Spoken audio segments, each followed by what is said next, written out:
Anybody who drives that close is a fool. And this fool was about to make some last-minute changes to the holiday plans. It didn't even occur to him that the van in front might be going to turn right, and that at 50 miles an hour he should have left at least 50 yards. That's half a football pitch between himself and that van. And just to think, the wife didn't want to get the kids overexcited. It's hard having a fool for a father. Keep your distance. You're a fool if you don't.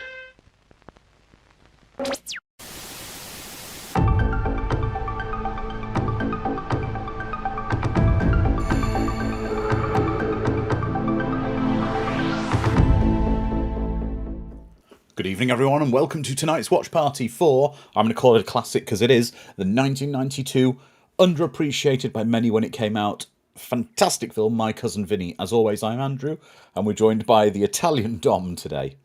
Hey, forget about it.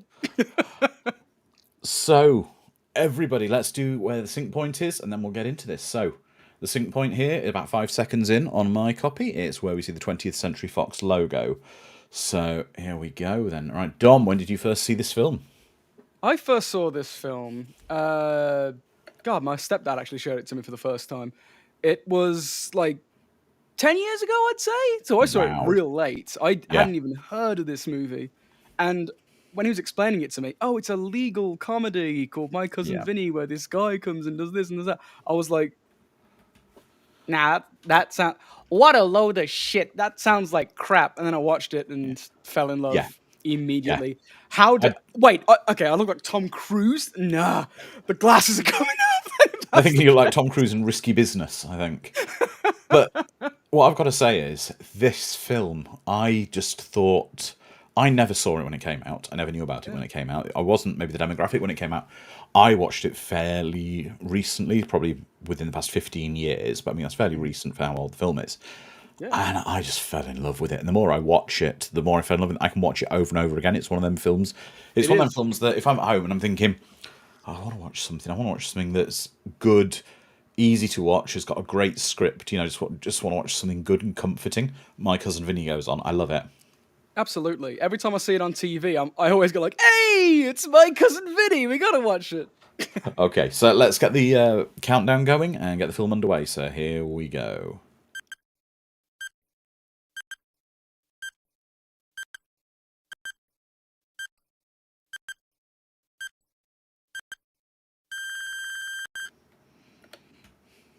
And let's put the clock up because the clock's missing. I actually don't know how this is going to look if I wear my sunglasses. No, this looks fine, I guess. The darks are very dark, though. So, everybody, let's see what the chat has to say. Let's have a look. So, let's go through what we got people saying.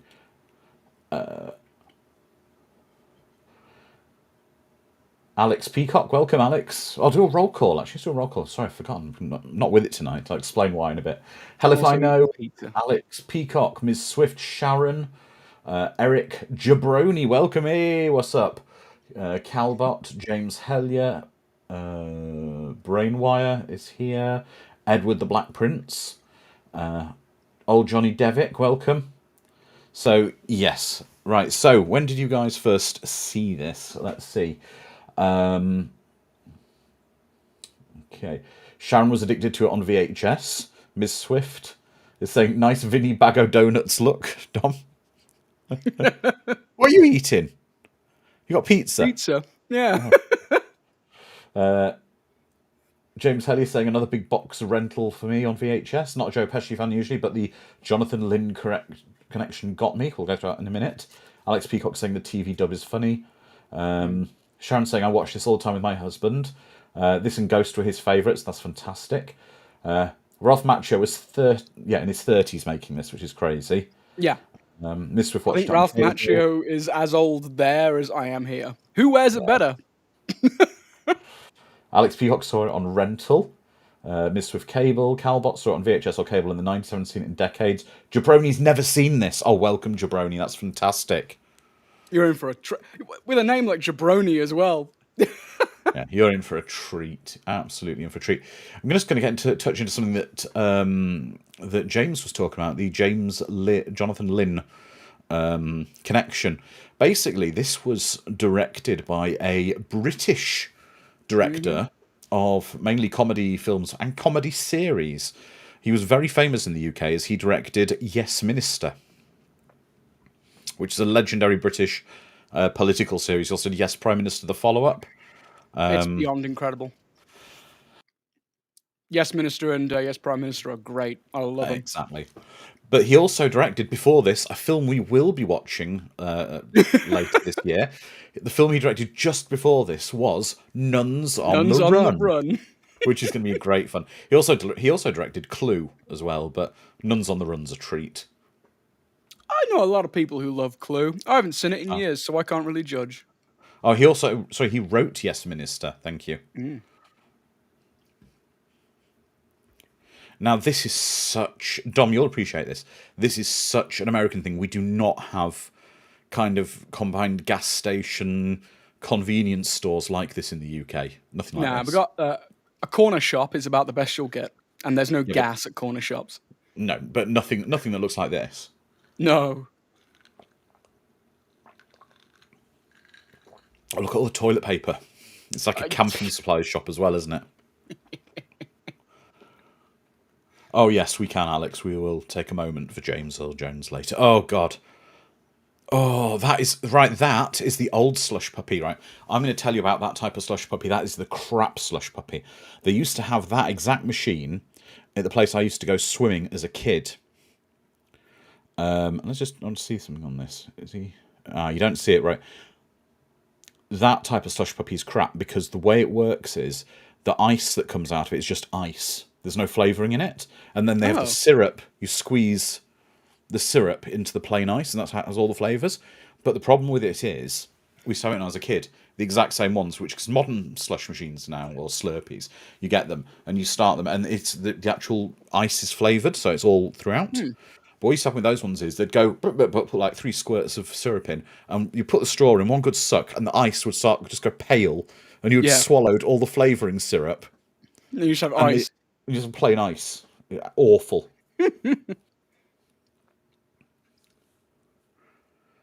Sharon just watched... Lynn also directed the comedy The Whole 9 Yards. Yeah.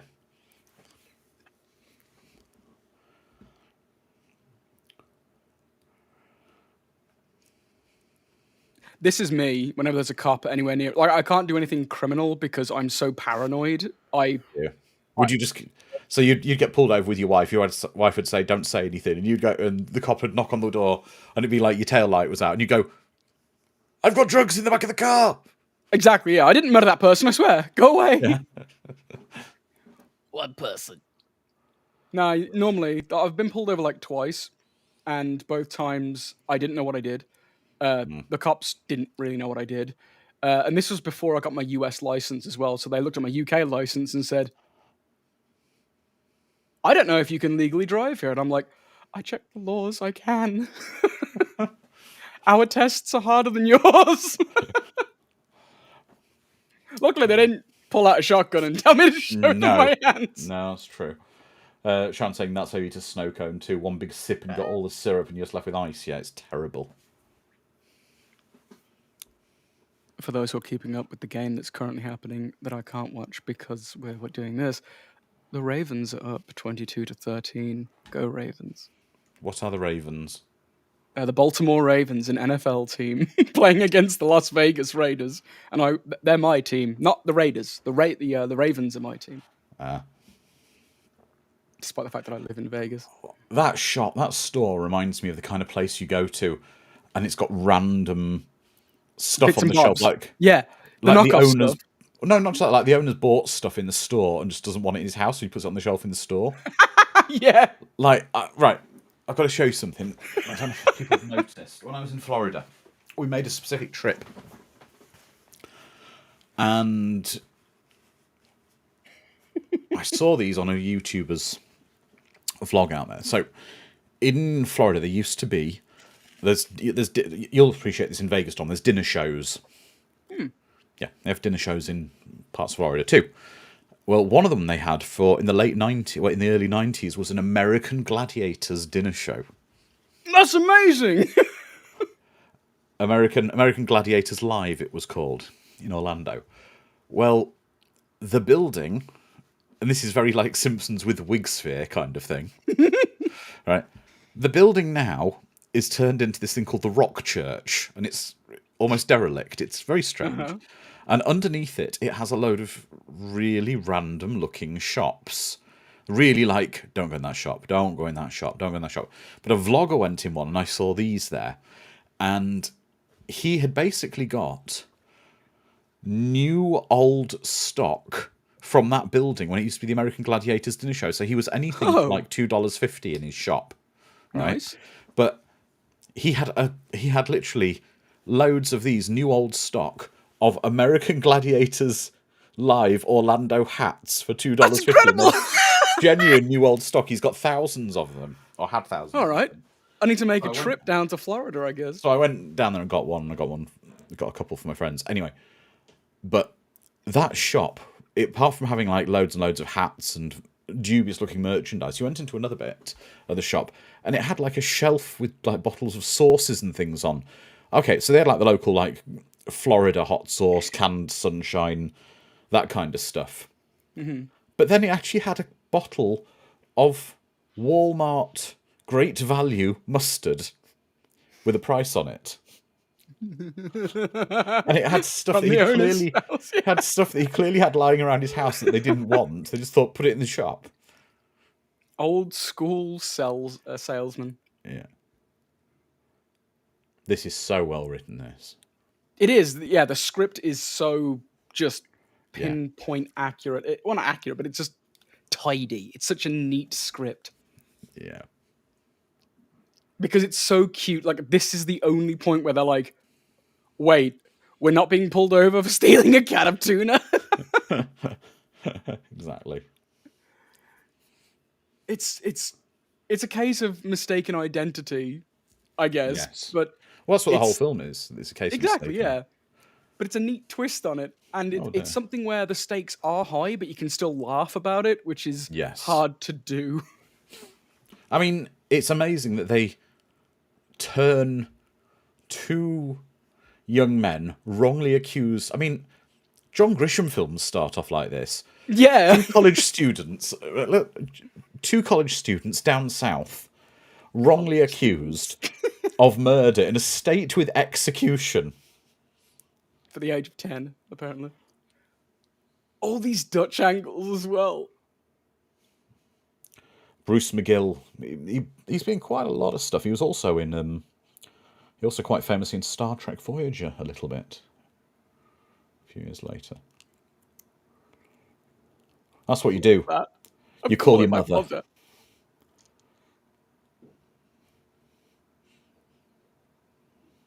They mentioned Birmingham earlier, how they're going to light up all of Birmingham. Yeah. Birmingham, Alabama, not my hometown.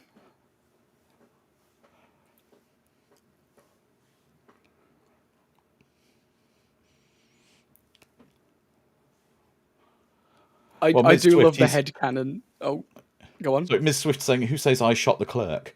But the point is, he's saying that as in, it's a question, as in, I shot the clerk? Yeah.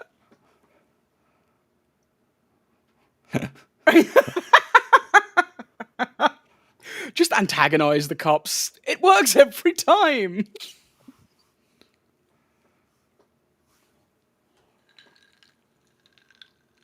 I do like the headcanon that he's still his character from Karate Kid and he's calling up his ma back in LA. Lucille LaRusso right now is like going, oh, Daniel. Ma, I didn't do it. Ma. Mr. Miyagi's going to lose it. Imagine if Mr. Miyagi was here instead of Cousin Vinny. Daniel-san. Daniel.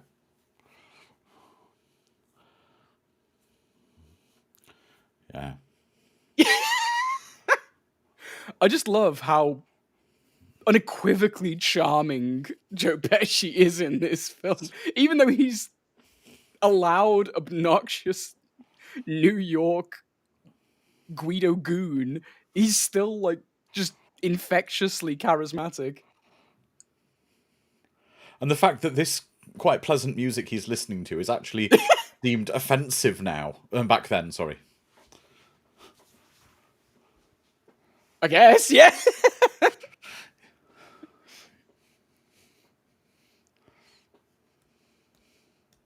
Oh, yeah. Alex, Yeah, that's I right. need me a pair of them boots. Mr. Miyagi was in Connecticut with Julie in the fourth Karate Kid about them.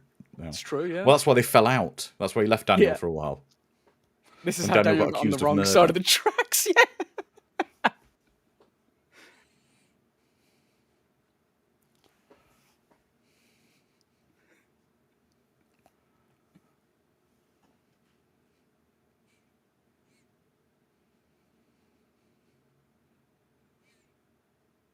Marissa Tomei in her Oscar-winning role.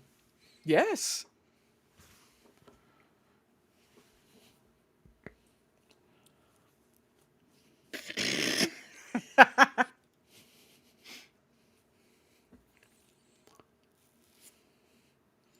Oh my god. I bet the Chinese food there is terrible. So what kind of a camera is that, Andrew, our tech guru? What kind of a I don't know. monstrosity That would. is this? I'll have a look.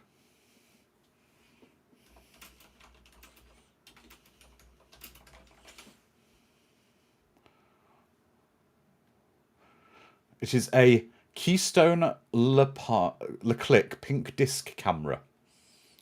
So I thought it might. It's a disc camera. Oh wow.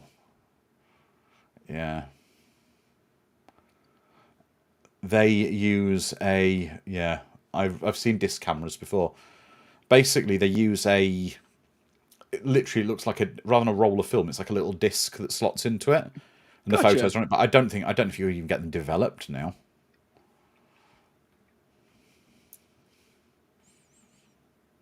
I also love how Marissa Tomei's character is completely correct about everything automobile related. Oh yeah, like from the get-go, and no one's taking her seriously. Oh yeah, she knows everything. And as we will find out, it's bit of a linchpin for the film. Yeah. But Alex is saying, did Joe Pesci get nominated for this role? No, he didn't. However, he had his Oscar. Didn't he have his Oscar 2 years before? He did, and there was in the prison, I believe, there is a scene that had to do a second take. Joe Pesci doesn't like doing second takes. He likes doing things ad-libbing constantly. But he's in the jail cell holding his Oscar, and that's why he had to do a second take, because the Oscar was just in frame the whole damn shot. Yeah. Oh, you had a disc camera, did you, James? I bet you couldn't. I bet if you had it now, you couldn't even find anywhere to develop it. Yeah. I bet none of you could find anywhere to get them developed now. This was also a real prison.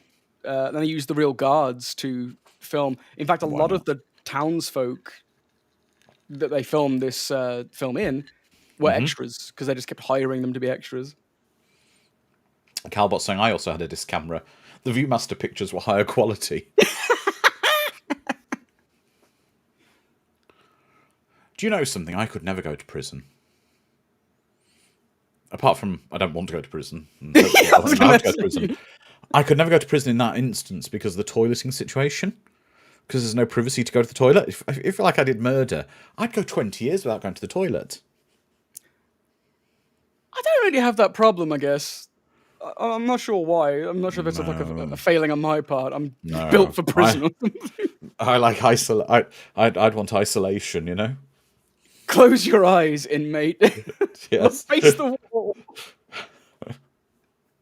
It's 3 p.m. It's my afternoon bowel movement.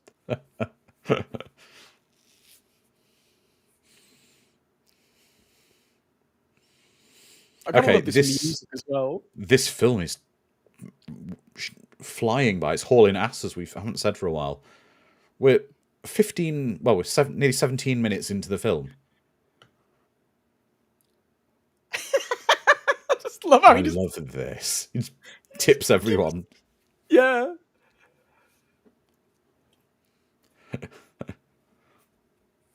Brilliant.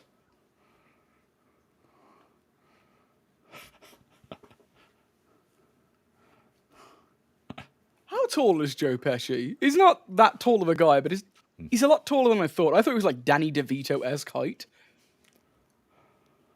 After seeing Danny DeVito recently, live, I saw Danny DeVito at he was here in Vegas for a showing of David Blaine's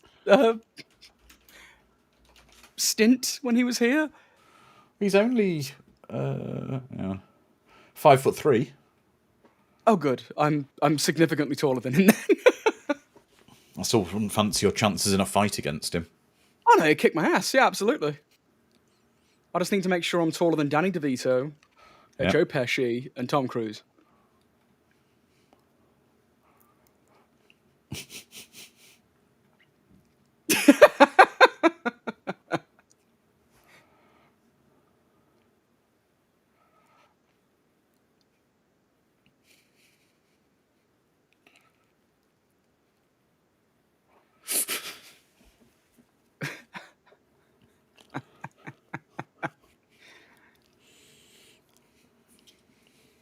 I love that this film is secretly just like the tale of like classism. Like you don't expect this person to be a truly educated individual because of the way he presents and the way he talks. It's God, I'm trying to think of the names of half of the films that do this exact thing.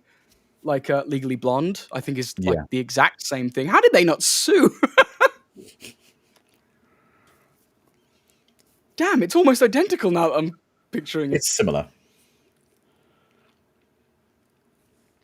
Where are our legal dramas where people who are unexpectedly great at the legal system coming from places you don't expect? Where have they gone?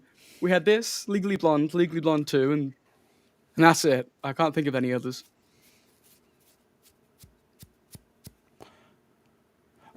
Speaking of legal dramas, I'm looking at some holes this year in the Watchparty schedule.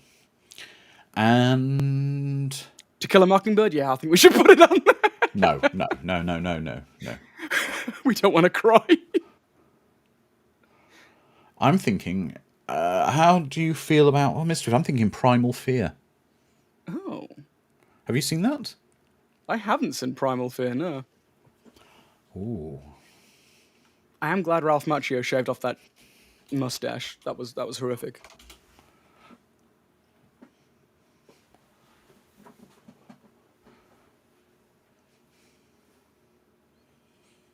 It's on the schedule, guys. Primal Fear.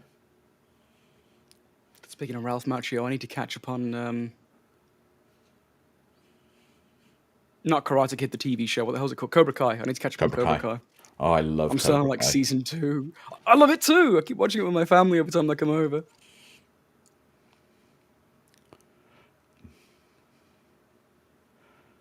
No. When I'm on holiday, I wear pop culture t-shirts, and I've worn my Cobra Kai shirt out there times before. And I've had loads of people in the theme parks and, saying, Cobra Kai, never die. However, I wore this shirt, because I told you about my missing clothing, didn't I? My suitcase and everything when I flew. I told you about that, didn't I? But my suitcase stayed in Heathrow for 3-4 days. I do not remember. I don't know if I told you guys this. When I went on vacation, we got to Tampa Airport. We were waiting for the luggage to come through. Oh, hang on. I'll tell the story in a minute after Fred Gwyn's masterclass. Fred Gwyn. Yes.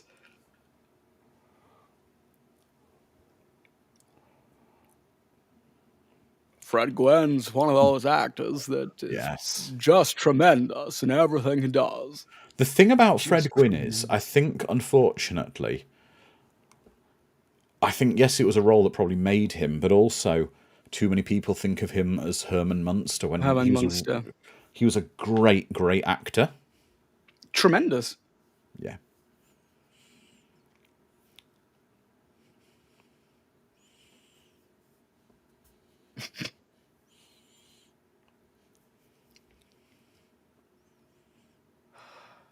The way that Fred Gwyn plays this role is something that genuinely should be studied, because he is an antagonistic figure. Yeah. The character's definitely antagonistic, but he's also likable. He has a way about him that's almost supportive. It's like he's doing what, a judge should do. He's not getting in the way for the sake of it. He's a perfect judge in this film because he's impartial, he's down the middle, and he just expects... Basically, a judge's role is to be a referee, especially in a court case. Exactly. A judge's role is to be an interpreter and a referee. He also looks so damn imposing in that chair. He looks enormous. Like the angle at which they shoot this type of shot. Joe Pesci looks teeny tiny. Yeah, but Fred Gwyn was very tall, wasn't he? 6'5", I don't know. He was huge. He was 6'5". Oh wow, on the point. So 1'2" taller than Joe Pesci.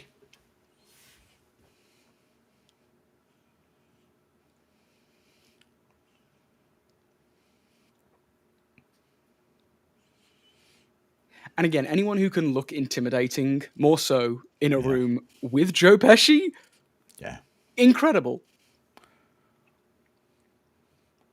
Joe, yes, James Hellier was taller than Dom. Oh yes, yeah, definitely taller than me. I could not stand up to Mr. Munster at all. And the music. I am the law. Can you imagine Fred Gwyn as Judge Dredd? I tell you I love what, this I am the law. It's a great score. Oh, it is. Randy Edelman, which is very similar to his Kindergarten Cop score. Yeah. So anyway, I got to Tampa Airport after a very, very long flight. Bear in mind, I left the UK at 3 p.m. UK time to fly to America, which meant I got to the airport. I got to Tampa about 11 o'clock at night UK time. I was very tired. I waited in the luggage hall. All the cases were coming past. And then all of a sudden, the shutters went down and no more cases were coming past. It's a painful feeling, isn't it? My case wasn't there. I looked on my phone because I have an AirTag. I keep AirTags in my case. An AirTag in my case. And the AirTag showed my suitcase was currently sat in a warehouse at Heathrow Terminal 3 in the UK.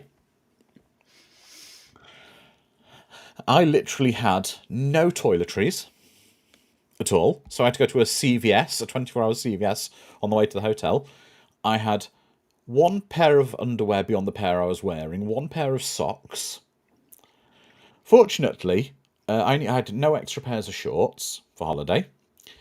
Fortunately, I had ordered to an Amazon locker 12 new T-shirts. So I had 12 T-shirts. My luggage did eventually turn up 3 days later, but the story is, I walked into a theme park wearing this, which is one of my new ones. I'm wearing it's a Thundercats shirt. Thundercats. Oh. Well, if you've ever been to Disney parks, they have, when you go through the security checks, their security guards are very friendly, like all the staff are. And they have little belt-worn PA systems to be able to shout things to advise you what queue to go in. I'm walking up to the thing to come have my bag checked and go in. And I've got a security guard shouting through his PA system, "Thunder! Thunder! Thunder! Thundercats! Oh!" at me. So brilliant. That's what you love to see. What you don't love to see,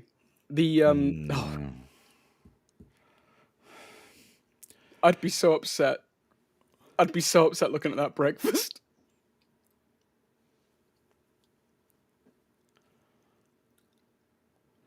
I will say, I like grits if they're done in the right way. I think I've tried grits a couple of times and just not for me. I will tell you the secret to grits, Dom. I've learned the secret of grits. What? They taste of nothing. All right. However, if you go to a place that does Southern style cheesy grits, where they put spice and cheese and stuff into the grit mixture, they become excellent. We used to have a barbecue restaurant near me in Wales, and they did grits. And they did like these spicy, cheesy grits, and they're amazing.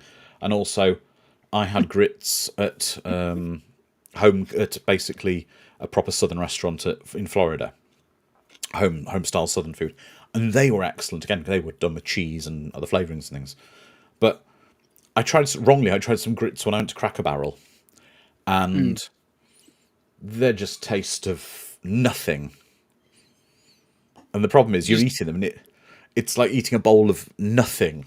And I think that's why people don't like them. Lane Smith. Mm-hmm.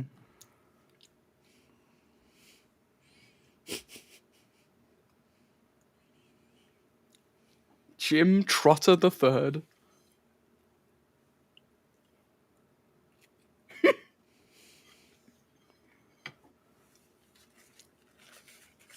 Yes, Sharon. I'm a Brit and I'm telling an American, yes, grits are like oatmeal made with corn. But corn husks.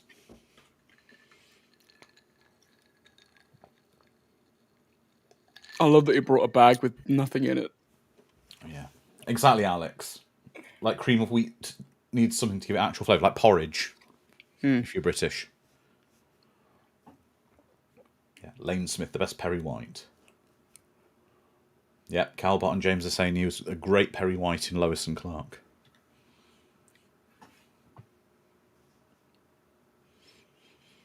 That's a moustache, isn't it? If you're going to have a moustache, you want to do it right.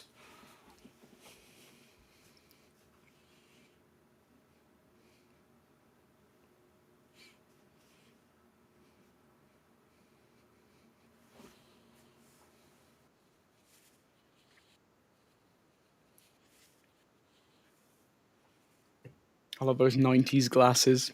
Freaking enormous.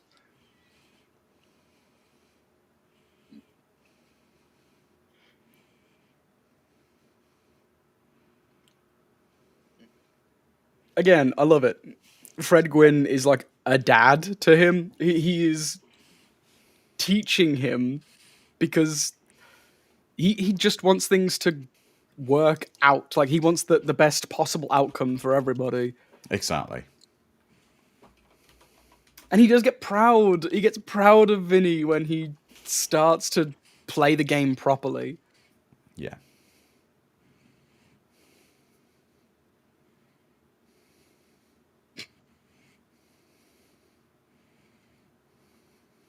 Oh, yeah, get a suit.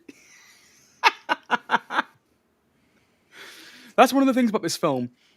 Every scene has like a trigger phrase that just gets you laughing because it's that good. The script is that tight, and the performances are that brilliant that you just name a scene like, oh, getting grits in the cafe, and you can picture like getting a teeny tiny bit on the fork and having a nibble.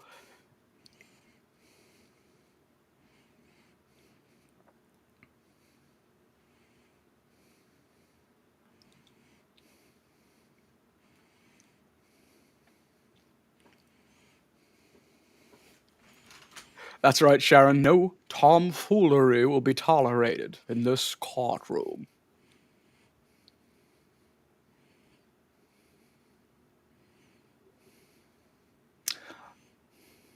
I like it when the camera lingers on Marissa Tomei. I don't know why. She's really watchable in this film. Yeah. All of her outfits are amazing as well.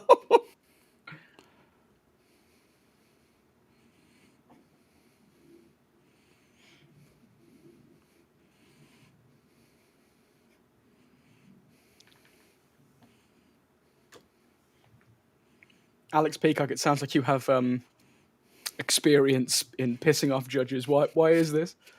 Do we have criminals in our audience?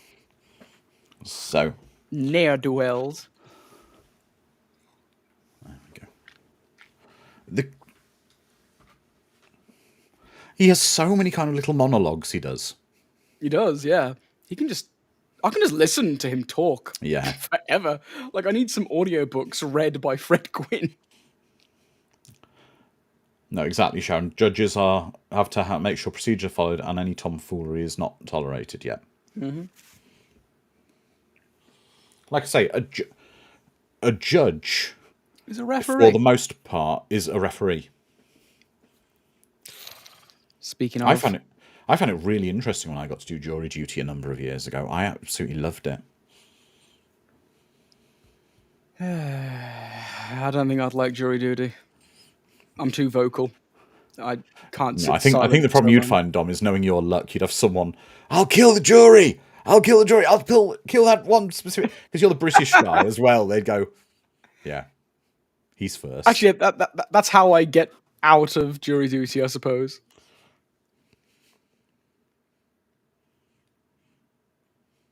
He's wanted for murder, and his bail is $200. No. Joe Pesci isn't. He's in contempt of court. Oh, that's right. Joe Sorry, Pesci's in contempt. I looked away for a hot second. It was Joe Pesci getting sent to jail. This is where he Yes. gets his Oscar moment.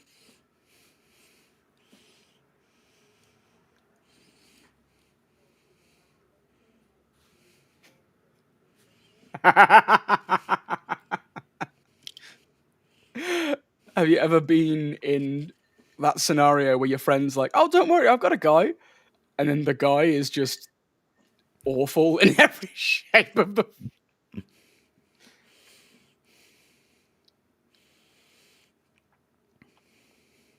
Yeah, that was me when I was a kid, and my friend was like, Sorry. "Hey, my family's."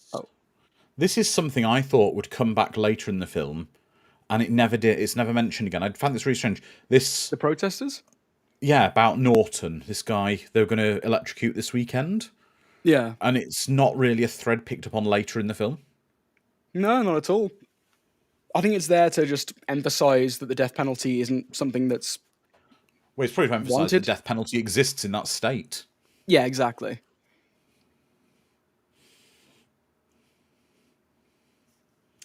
But the story isn't about that character, so I'm perfectly no. okay with the script not focusing on it. In fact, I recently watched Beetlejuice, and I feel that Aye. movie had an enormous amount of plot, too much. I enjoyed myself a lot with that film, but there was too many plots going on at once. Yes. I feel like it could have been 2 films rather than just one. That's how much was going on. I'm not going to get into it because the people Yeah. might not have seen it on here, but I think there were some interesting creative choices made. I had a lot of fun with that film. I had a lot of fun, but certain characters. Yeah. Yeah. I also agree with what you're saying. I've heard your opinion on that before, and I agree completely. I don't know What about is that, but this meal? Yeah, it's corn on the cob yeah, it's barbecue plate. It's ribs, corn, and beans. and beans. Yeah. Oh, They're poor ribs. They're they are barbecue. meatless. Yeah, you call them in the barbecue world. You call them shiners. See, In the barbecue world? What?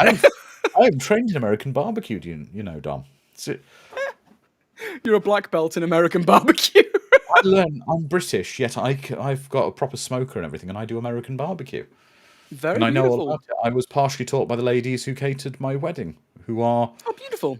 they were a very inspirational story. They were a senior social worker and an advertising executive, and they decided one day to give up their careers, packed everything up, and went around America for a year, travelling, learning how to cook barbecue, and to meet Dolly Parton. Wonderful. Did they meet Dolly Parton? They stayed with her drummer for a while. Yeah. Dolly is I would America's die for Dolly sweetheart, Parton. as would I. Yes. If you didn't know, I only found out because of social media. The Americans out there, if you are having kids, as you might be able to tell, I'm expecting one soon. Because of Dolly Parton, you can get books every month, free, delivered to your house for your kid. Thank you, Dolly. I love you. I love you so much. Keep being awesome. Yes.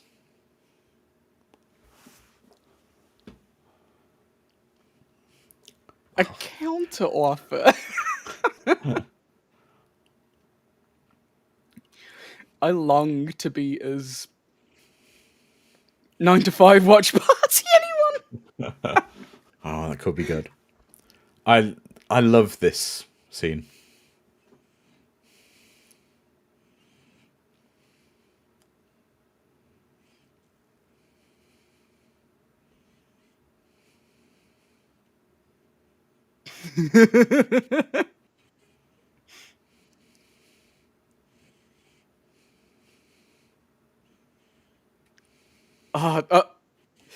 It's the intensity in his eyes that sell it. Because Yeah. it's just the way he has the crazy eyes. You don't want to fuck with Joe Pesci because he would kick your ass, despite his stature. Oh yeah, definitely. Oh, But then everyone's remembering him from, of course, from Goodfellas just a couple of years Goodfellas. earlier.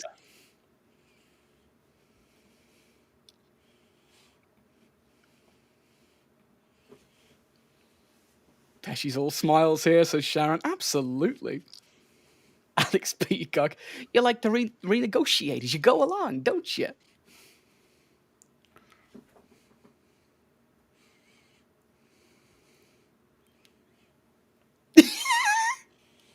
Yes, Casino was after this, Alex. I think Casino was 96. Casino, a Vegas movie. Yeah. I love everything Vegas apart from the Raiders, who have just freaking equalized as well. Buggers.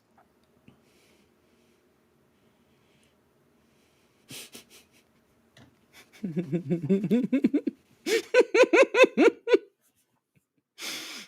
love the fact he's an ambulance chaser. Yeah, I know. He was about to. Did you fall at your Yeah. place or somebody else's? Something about Las Vegas. There's a billboard for a lawyer every 10 feet, and Yeah. the commercials for lawyers are insane. There's this one guy. Now I don't know how legally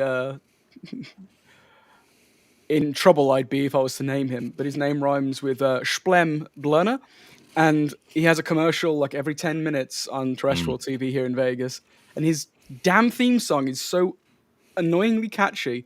I've memorized his number. Call 877-1500. If I'm ever in trouble. In Florida, I've seen on TV though they have like billboards and commercials for attorneys. Again, something you'll appreciate, Don. We don't have in the UK, and it's literally like an attorney, and it's like, "Did you only get this much when you were hit by a truck? I can get you more." Yeah.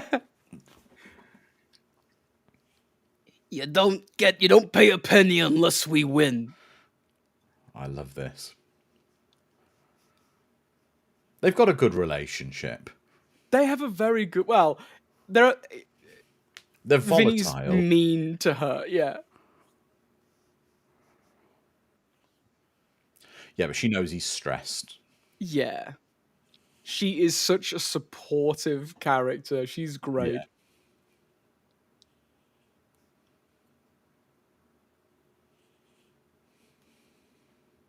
And with that accent, it is a crime we did not get like a 90s cinematic Harley Quinn with Marissa Tomei as Harley Quinn. She would have been brilliant.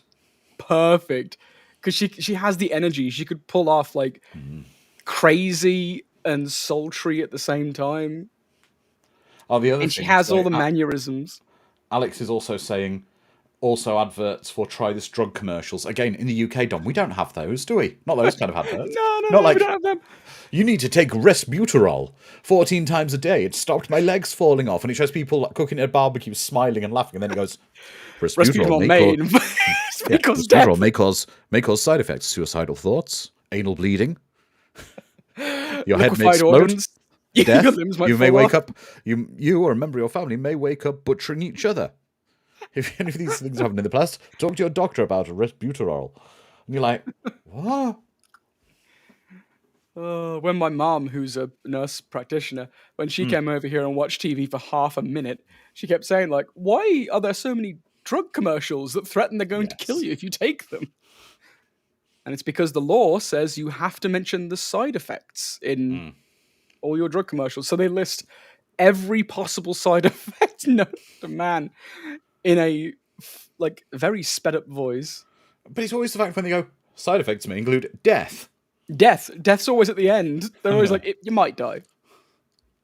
this when I was in California one time, it was late at night, had to get a room next to damn railway tracks, wasn't it? Of course it was. Every 10 minutes, the train would go by, and it was just like that.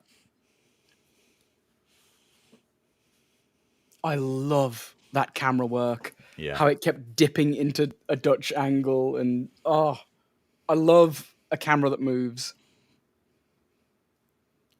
I mean, you could have two films in a way. This is almost two films.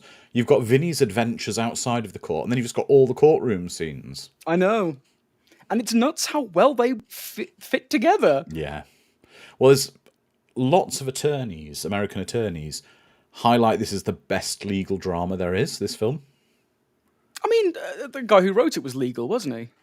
I believe so. I'm sure James will confirm for us. Yes.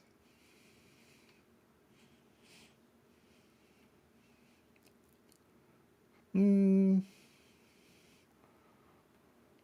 he's an actor. Oh. And screenwriter. Take it all back. Jonathan Lynn. But he obviously did his research very well. Old Johnny Devick, the new Joker movie is said to be a courtroom drama. I hope not. It's got rather poor reviews, I'm afraid to say. It has. I'm still... I recognise that. Sorry, I recognise that guy we just saw from another great film set in the South, Fried Green Tomatoes. Mm.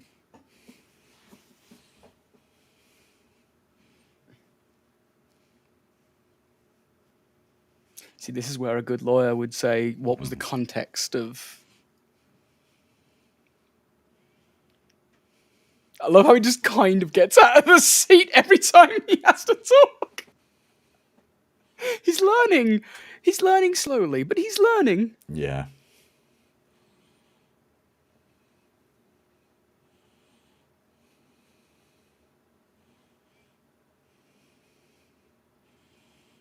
That's a very short amount of time between the pre-trial and the trial.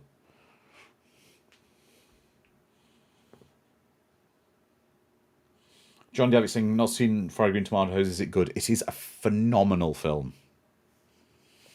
Have you seen it, Dom? I have not. I've just heard good things. It's a phenomenal film.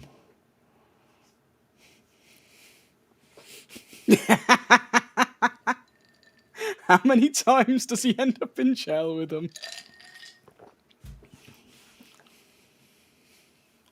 Excellent questions.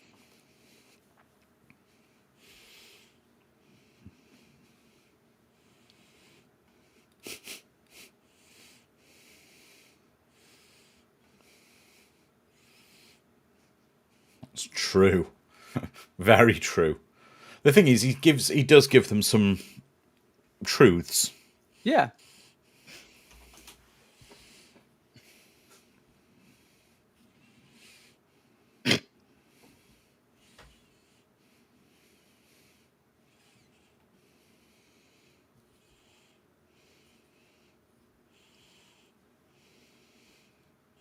Does the TV version of this film not have... It has a swearing? Penalty cut out. Yeah. Jabroni's saying, gotta say, when I read the title, I imagined a road trip movie, not a courtroom drama. It's exceeding my expectations so far. That is good to know. It's kind of both. I agree with what you're saying. I thought it was like a road trip film as well. And I mean, technically, they go from New York to Alabama. Kind of. But Ms. Swift says, watched Fried Green Tomatoes recently. It was in rotation on one of the channels I watched. It was so good. Yeah, it's worth watching if you've not seen it before. Jabroni says, I got to say, when I read the title, yeah, it was a road trip movie. Sharon saying she's so used to the movie and TV version of one day you're arrested, the next day you're on trial. It happens all the time.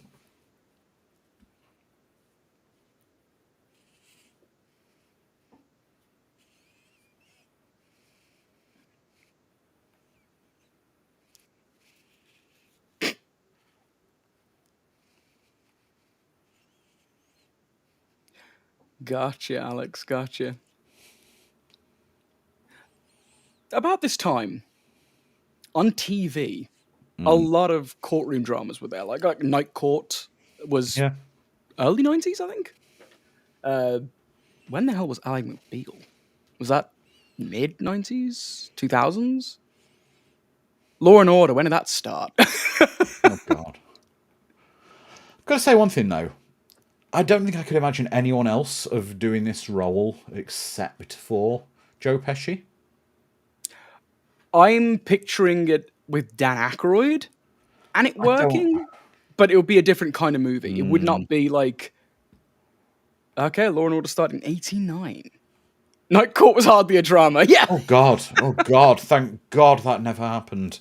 I'm just looking Who up. was initially cast then? The studio wanted Andrew Dice Clay as Vinny.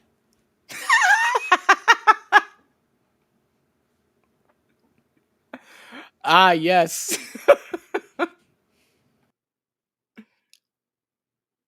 Luckily, I've never...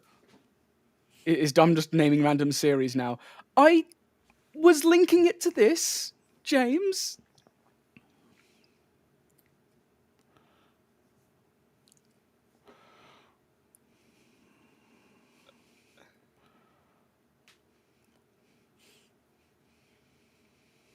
As a city guy, this is what my interpretation of the South is. Like, if I ever go to the South, I imagine I'm going to wake up to trains, squealing pigs, and eat grits every damn morning. Yeah. Can't take it. I'm a city boy. That's Considering why I'm here you lived in America Vegas. so long, Dom, I think I've experienced some more of America than you have in some ways. You go to Florida more than I do, for sure. I guess that's Florida the more than South. you do. Well, it's kind of... Florida is as Florida does. You know, it's almost another country, isn't it? It is. It's the Australia of America. Well, don't forget, Florida gave the world the term Florida man. You don't know about Las Vegas man, do you? It was Florida man. No. In Las Vegas, the most Las Vegas thing ever is complaining about Californians coming over and ruining our roads.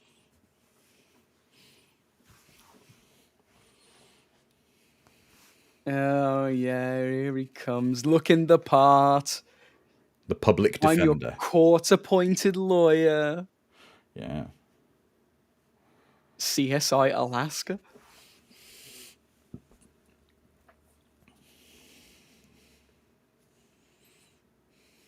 Is it? It's hearsay. Very so far, right? circumstantial evidence. Yeah. Well, a car seen like theirs was seen with two males in driving away from the Sack of Suds after the gunshot was heard by witnesses. That's it. There you go. Sharon's right. Now he looks like a lawyer. Mm.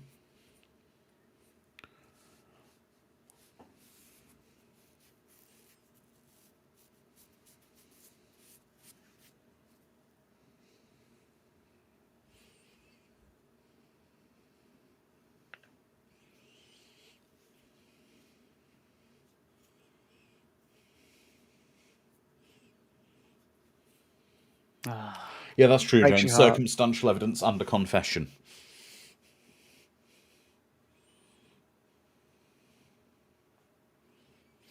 But her eyesight isn't good. Again, a good lawyer would pick at that. Well, this may or may not be foreshadowing.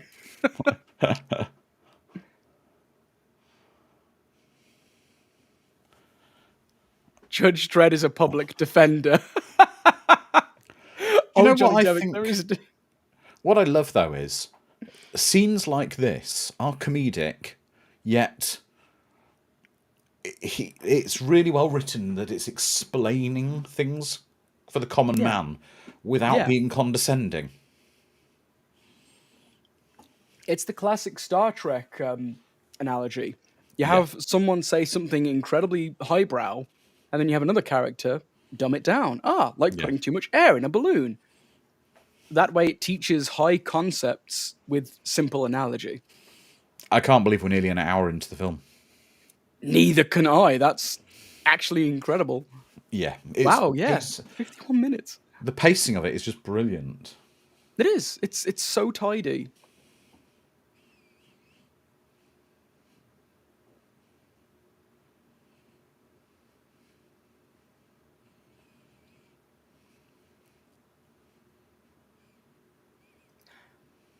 I was about to say, for those who haven't seen this movie, how likely would you be to hire cousin Vinny as your defendant? As your your defense lawyer. I think I would.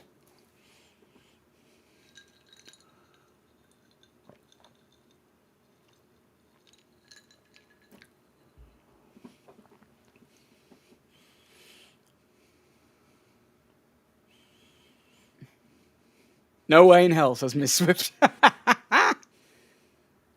Oh, welcome Amy Wilder. She's saying I haven't been a fan of this movie, so I've been watching Turner and Hooch.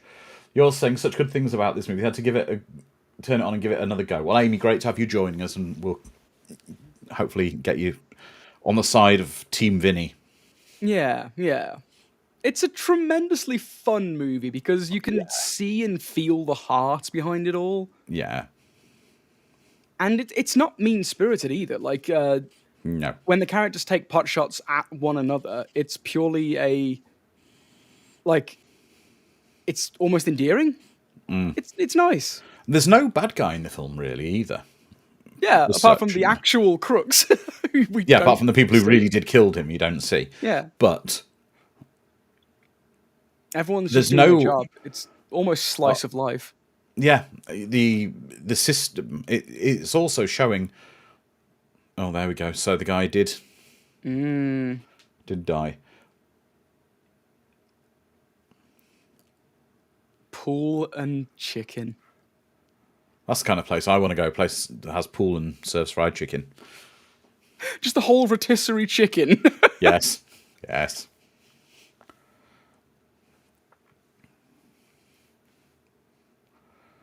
What is it, a roll of ones? I know.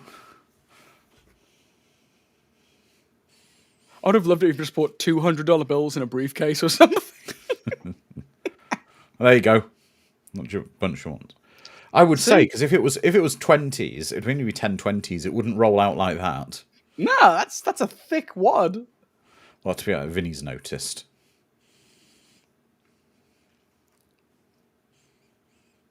Don't shit talk a shit talker. Yeah. Oh wow, that foldable clock. Yeah, it's a travel alarm clock. Yeah, I remember them. I used to have a travel alarm clock I used at home. One Christmas, my mother got me a Mr. T wind-up alarm clock. That's amazing. How do you still not have this to this day? No, because I ended up not winding it up again after I wound it up the first time. Because what happened? Oh, it ticked so loudly in my room at night. You'd hear it going tick, tick, tick, tick. And it got louder. And then, no, I don't have it anymore, I'm afraid, Alex. And then what happened was as well, when the actual alarm went off, of it ringing 2 actual bells, crikey, it was terrifying. I like the fact she's just laughing at the absurdity of the situation.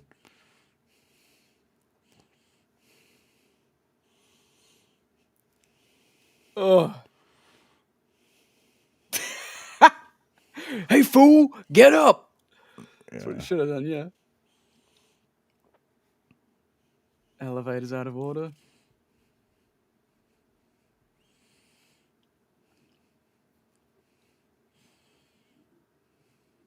Very unusual.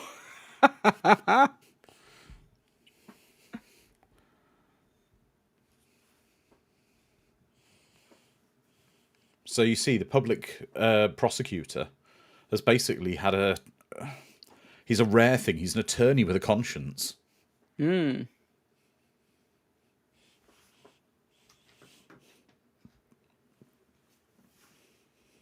But again, he's not antagonistic. I mean, he is because they're. But he's not, because if you see, he's really supportive and helpful. There's nothing. No, he's friendly. He's really friendly to Vinny. He's also. It's quite nice to see that he's such. The other attorney is really professional. There's no. Mm-hmm. It's to him. It's a game, which is fine. It's it's like a game of chess. That one will win, one has to lose, but it's all about the game and trying to win. But it's all about playing fair. But there's no personal. There's no oh, you can't have that, oh, I won't do that for you, or being a dick There's to no each other. underhandedness. Yeah, exactly.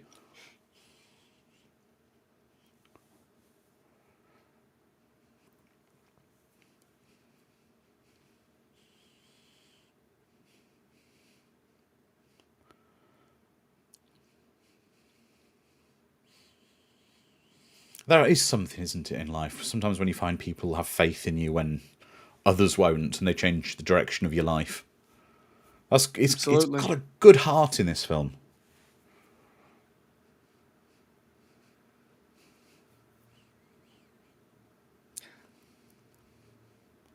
I know there's a lot of people in my life who changed the trajectory of my life for the better. Mm.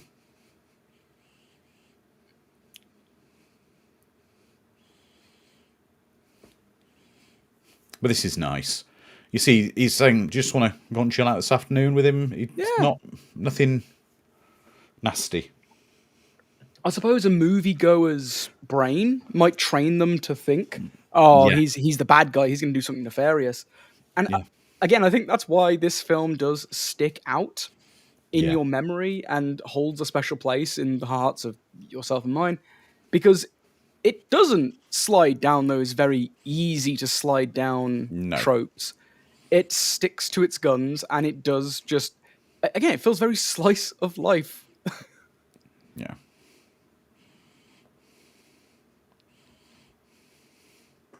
A boar, a beer, a couple of deer. Now, this is a big, big difference. Even in the UK, I know about people who live in the countryside versus small town in the countryside versus city folk. And having been both, it's really interesting that you do get this whole thing that they're New Yorkers and they're like, he shoots animals and he goes out and hunts. And then how vile. But you go to a rural place and they're like, yeah, I went out shooting. Yep.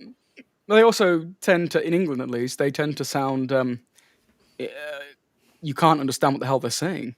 The farmer folk, all right, he sound like this, and they've always got something in their mouth, and they're always talking at the side of the chin, and it's impossible to understand a single damn thing they say. Like, what is it now, the Hot Fuzz, where they need an interpreter for the farmer guy? Oh, yeah, definitely. Another legal film that skirts on the side of comedy. I guess calling it legal is not really accurate.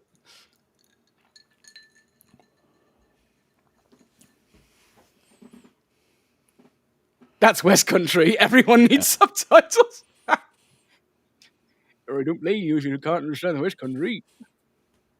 Yeah. That's a really good way, James, to think about it. In a way, it's like Airplane. The story is a solid basis for a straight version of the film, a Grisham version, but this film's funny. Yeah, this could be a Grisham film. Easily. Oh my god, those sneakers. I love his fit. Leather jacket, hoodie. Look at that. It's got ashtrays in the hotel room. Those were the days. I don't know why I was nostalgic for ashtrays. No, I'm not a smoker. I never have been a smoker. However, years ago, before they banned smoking in all hotels in the UK, I would always request a non-smoking room. However, a couple of times I had to be put in a smoking room. They'd run out of non-smoking rooms, and my God, the smell. Oh yeah, it goes into the walls like it has done here. Clearly, yeah. The bedding, the sofas, everything, the wood, everything just reeked of cigarette smoke. Oh, that's a good one, Alex. You're gonna watch 8 Heads in a Duffel Bag after this. Another Pesci comedy.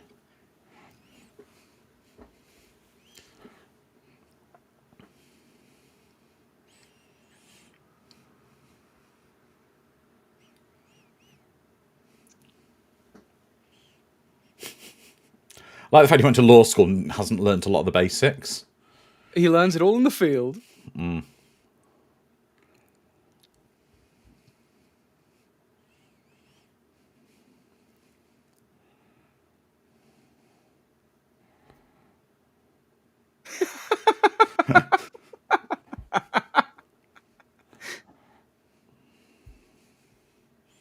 5 a.m. Really uncommon for the freight train to come through. Yeah. Learning by doing. Exactly, old Johnny Devick. And he's got a suit. He's got a suit. Yep. Crisp grey suit.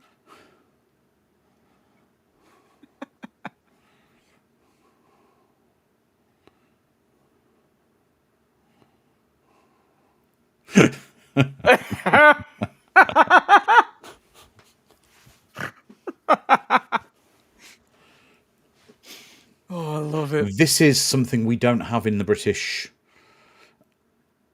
We don't have in British courts.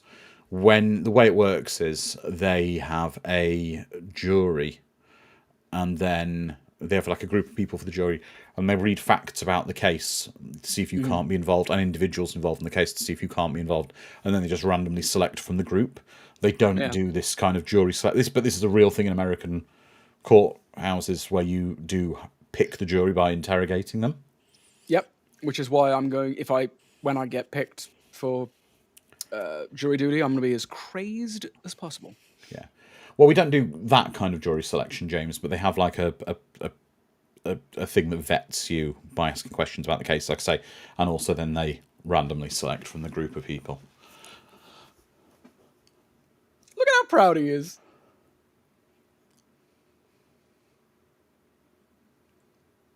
Dude.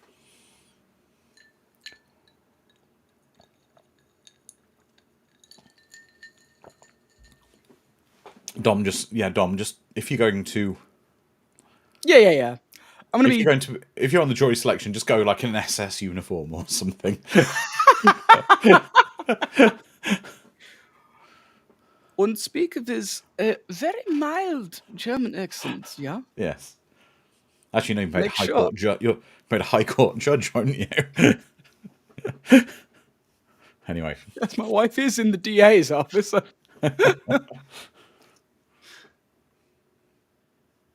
My legally changed stage name. That sounds actually quite an expensive chess set. Like very metal pieces. Weighty metal pieces.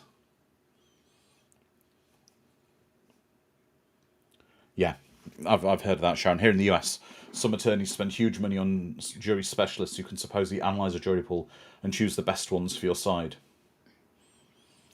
God, 12 Angry Men is a damn good film as well.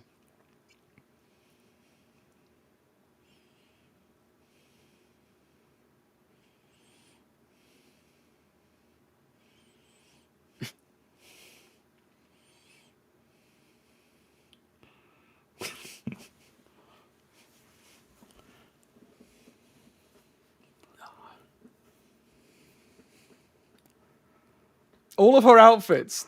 Marissa Tomei, please. They're just brilliant, but inappropriate for where they are. Absolutely. There's something very homely about that shack in the middle of the woods, though. Well, it's his. Like Ash is about to turn up and the Evil Dead will begin. No, it's the other attorney's cabin in the woods he owns. And he's letting them stay there free of charge as long as they want while they're in town. Mm-hmm. Because of all the hotel problems, yeah.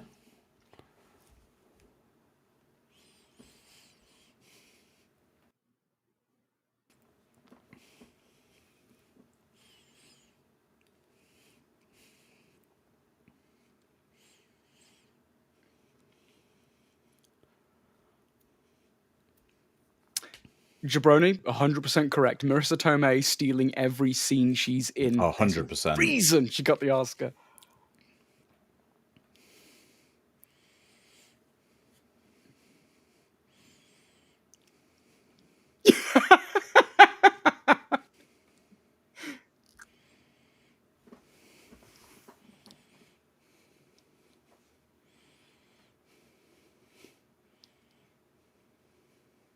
He's already done it a couple of times.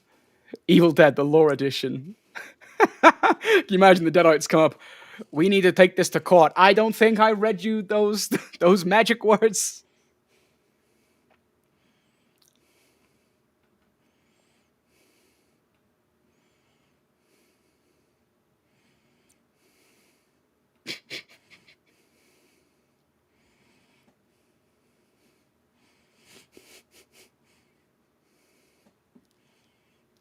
like this. Stump, stump, stump.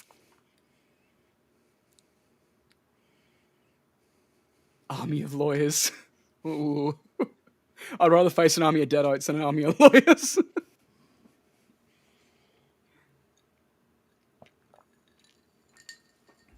Look at how wholesome this place looks. Oh, totally. It's lovely. Now it looks like the Evil Dead cabin 100%. And now it sounds like one.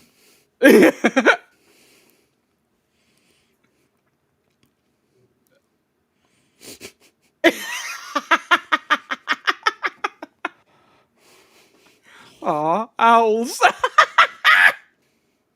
He had time to get his jacket on and his shoes, but no pants. I love that the owl doesn't care. In the car.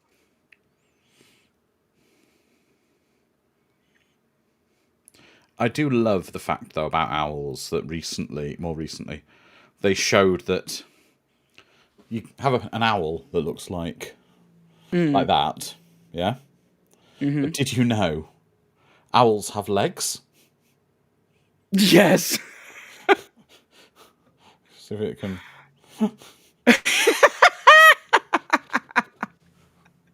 I love that about owls. It's great. I love that. Owls are awesome. Yes. I've slept in my fair share of cars over the years, and it sucks.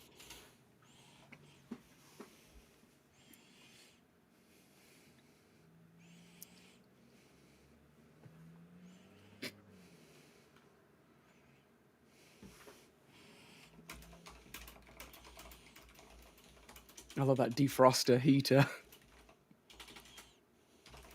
And they're stuck in the mud.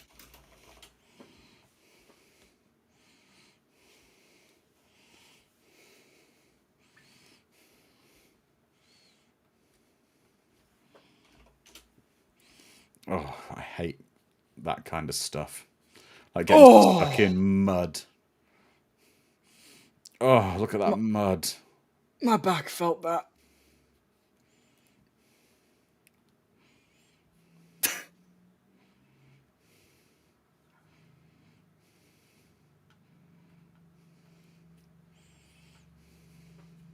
Oh.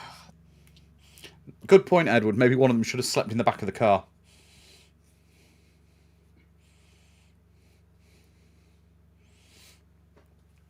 Miss Swift says, if you're in a rural area in America, at least, if you hear what sounds like a woman screaming at night, don't check it out.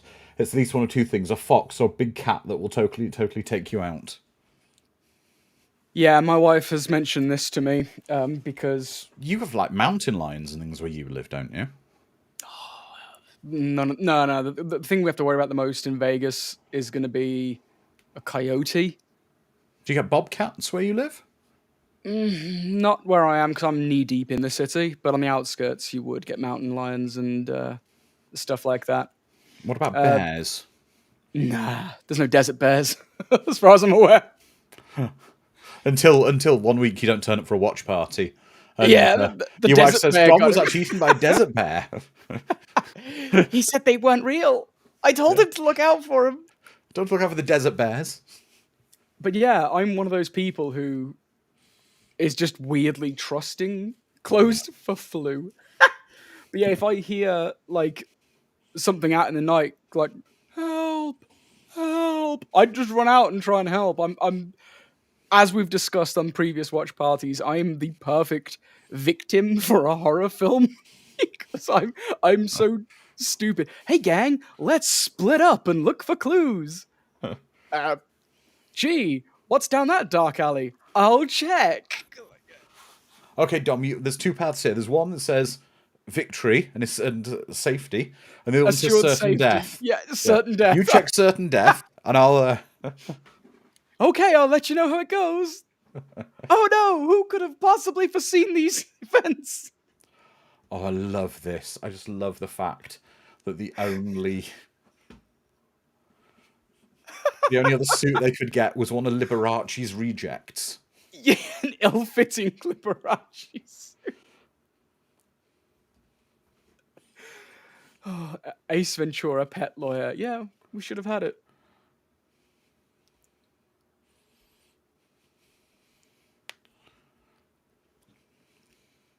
Yeah, absolutely, James. That's exactly what I'd do. I'd go and see what the guy in the hockey mask wants.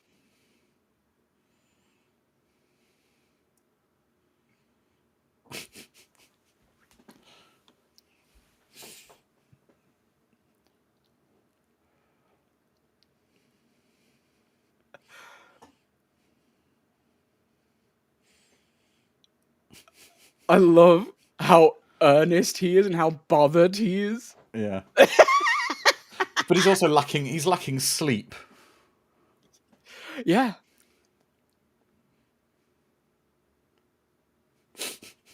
Yeah, don't swear at the judge.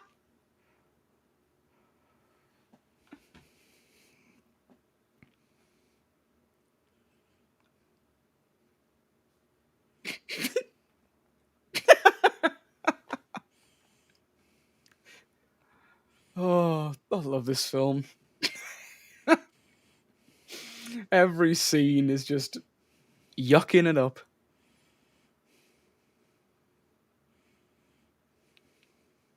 Billy Gambini. What a name.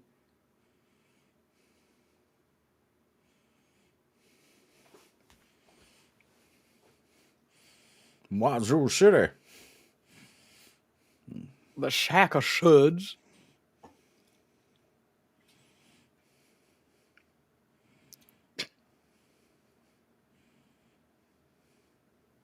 I love how he walks around like a bigger man than he is. No, they do. I tell you, they do. No, it's like that. You see, when you do jury duty, and this is what I learnt, the barristers in my case when I did jury duty, versus the basically they're there putting on a show for the jury and the jury who they're speaking to, because the idea is they are there to convince the jury to think their way or discredit the other one. And I'll be fair, the case I was on, the defense juror was one of the top, where he was a QC. He was in the top 10 lawyers in the barristers in the UK, Queen's Counsel or King's Counsel as they are now, proper, like, insanely expensive guy. And it was fascinating to watch a masterclass of defense barristering. Yeah. Was he guilty? No. No. So if I say, though, he had like a Mont Blanc pen in his suit jacket. He was, yeah.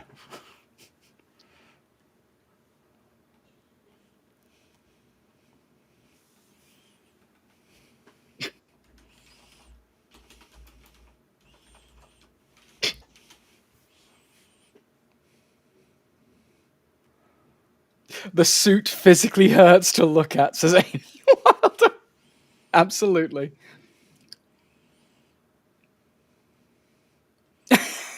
Looks like he's about to perform stage magic.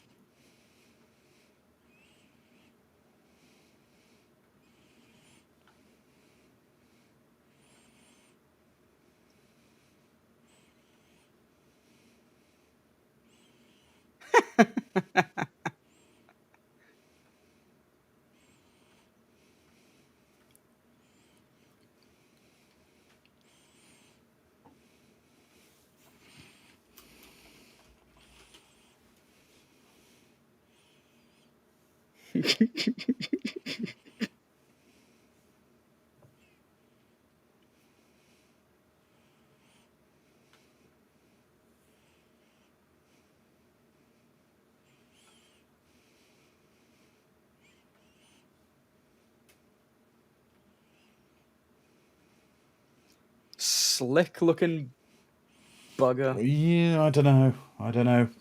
Yeah, the sweat on his head, the nerves. That facade is falling apart.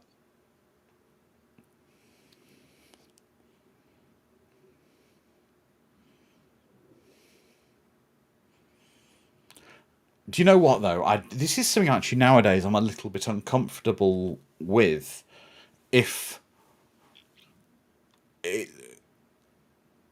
if it's because he's got a speech impediment that he's being made fun of, it's maybe, again, because times have changed a little bit since then. Well, it seems to be a nervous tick because he didn't have this impediment previously. Yeah. But yeah, again, I don't see much mean-spiritedness in this depiction. It's more like an, oh no, because it's definitely a popularity contest. Oh, it really is, and it's about how you present. About winning it's about presenting and winning the hearts and the mind of people over. So maybe it's a poor career choice if you have a speech impediment of this nature. If you haven't, if he's got a problem with presenting, then maybe half the job. But he doesn't appear to have a.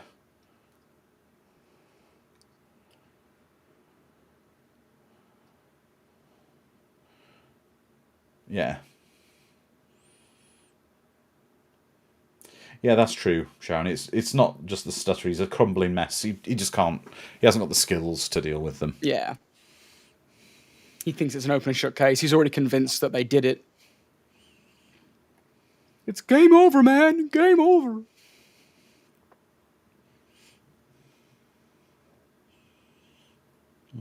That's not good, Miss Swift. You had a prolonged stress stutter before. Oh, I'm so sorry. It must be a pain in the ass.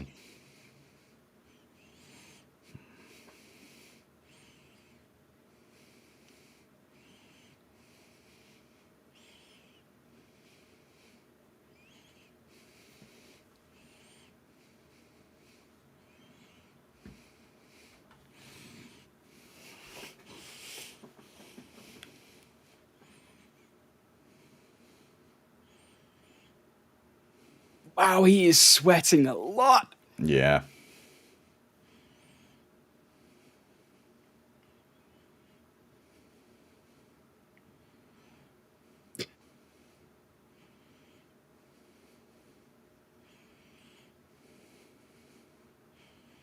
Away.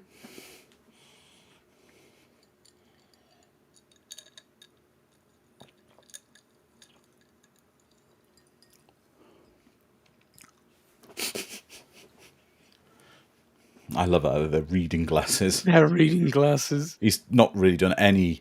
But it also shows how badly prepared he is for the case. Yeah, and it's like the other kid was saying in jail, it's not always about what you say. A lot of the time it's about what not to say. Yeah. Because that just reinforces his accurate statement. Yeah.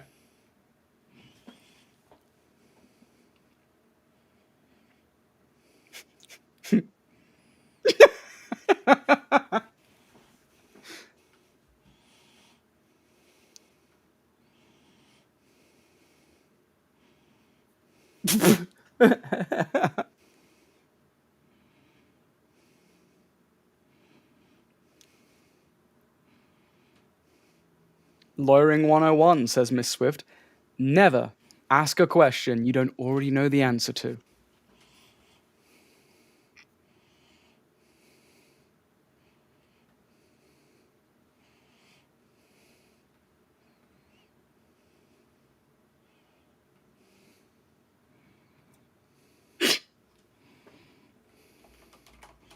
Here we go. 2 Utes. The 2 Utes.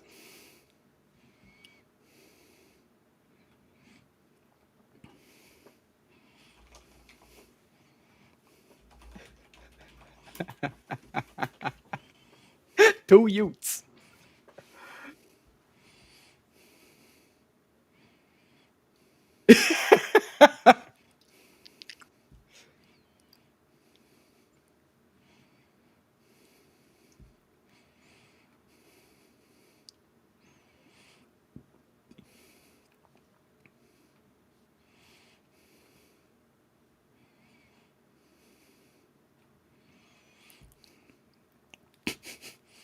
Don't shake your head.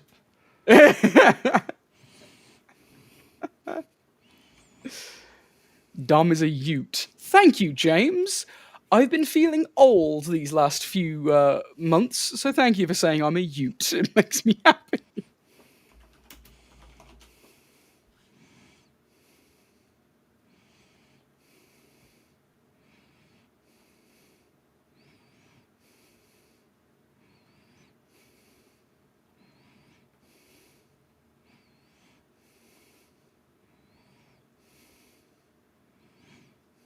Eggs and grits. Here we go. Oh no, I don't like grits at all. It's just it's great. This is when you really start to see Vinny shine as a character. You see his growth naturally happen, Yeah.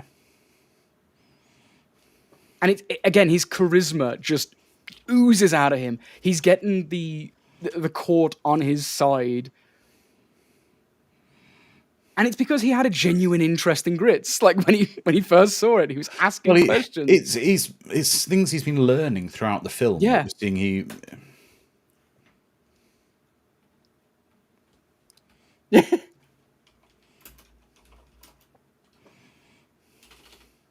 As Sharon says, this is when you see Vinny starting to win the case.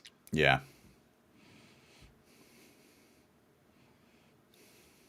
And I suppose this is why a lot of lawyers like this film, because it is about the little nitty-gritty details and how you can deliver those details Yeah. that Exactly. makes the difference between a good and a great lawyer. Yeah. But it's also it's picking up on the little things, isn't it, that make the case crumble. Because most attorneys might have said, "And you're cooking grits. How long did it take you to cook them? Oh, 5 minutes. Okay, so in the 5 minutes you were doing it," and he's going, "Well, they take longer than that to cook." Yeah, because a lot of people don't actively try and lie when it comes to this kind of thing. No. They're just mistaken. I know I can't accurately keep time. I suck. I say, oh, maybe 10 minutes have gone by, and an hour and 24 minutes have gone by in this film. I am terrible when it comes to accurately ascertaining how much time has gone past. Saul Goodman wishes. Exactly, Jabroni. Here's where he was hugging his Oscar, I believe. Because he got a good night's sleep. I love that he only gets a good night's sleep in the in jail. Exactly.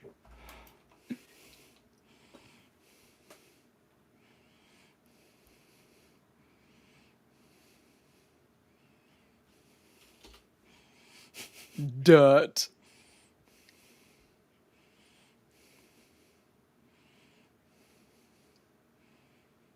How can you see through that?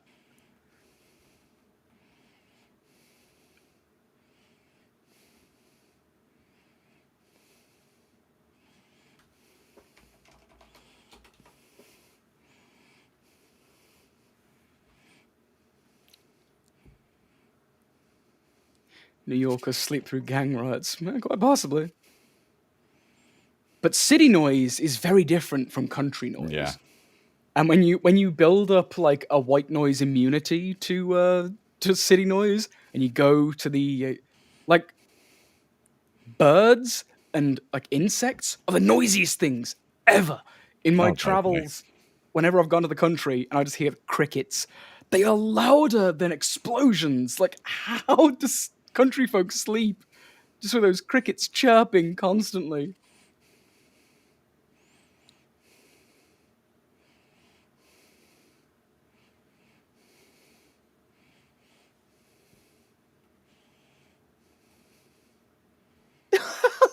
Counting the bushes.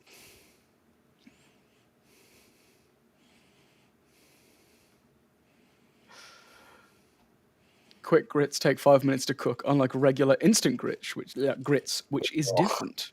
And are trash, pure and simple, says Miss Swift. They are. They are. Miss Swift's right. I don't know much about grits, but I do know a little bit.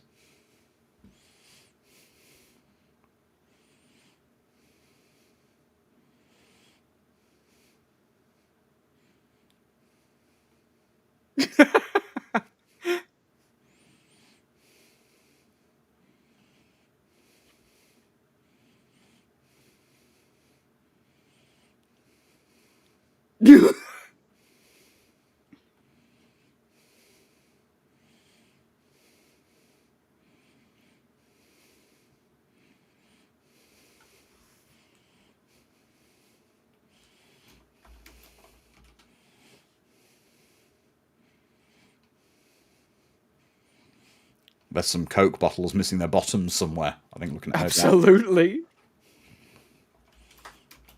Interesting design as well. It's weirdly angular. Yeah. There's old style ones for old people. Very much the era.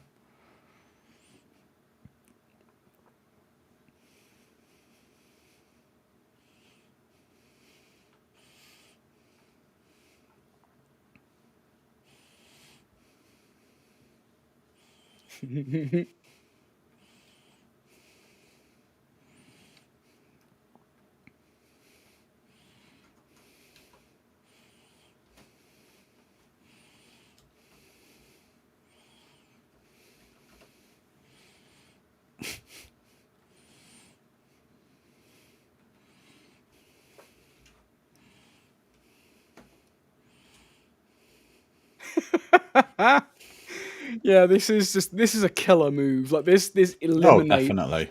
so many things, and it makes such a song and dance of it.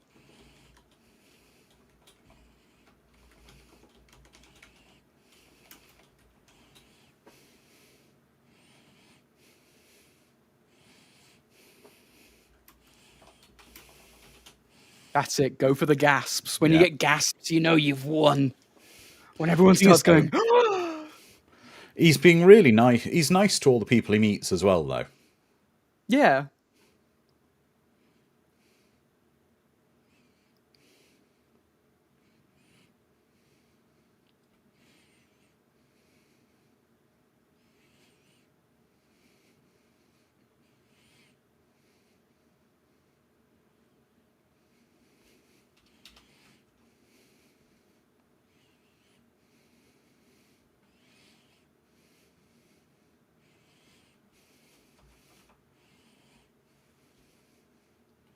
Ms. Swift had some of glasses that style back in the day, but not that thickness.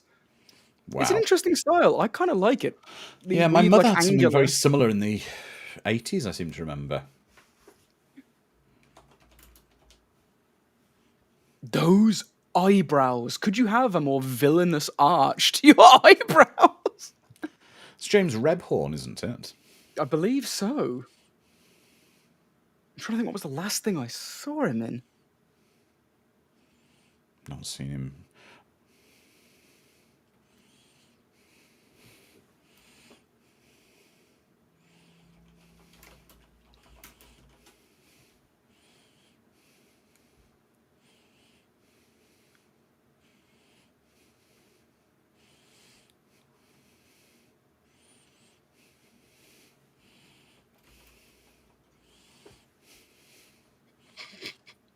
It's the fact that he's coming out with a really proper...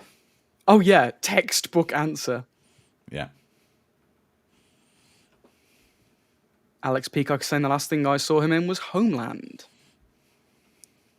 But he will forever be the ass headmaster in Scent of a Woman. He will be. Also, he was in Independence Day. That's probably what I'm thinking. I've seen him in recently because we did a watch party.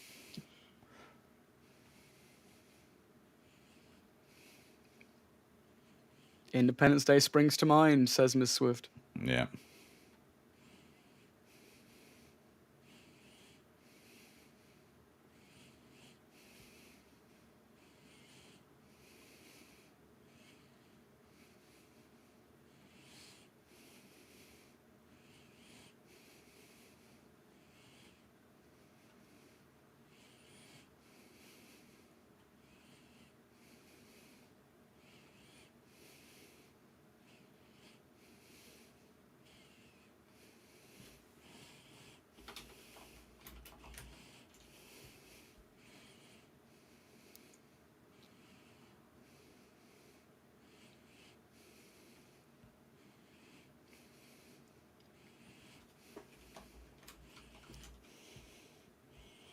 He was, James. He was in V the series as well. He was kind of Bit of a nasty hero. Well, not a nasty hero, he was a nasty character, wasn't he?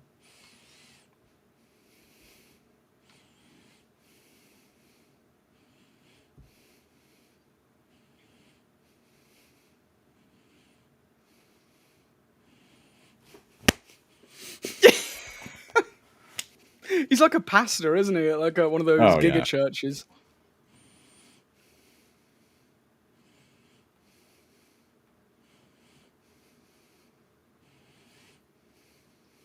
Ew.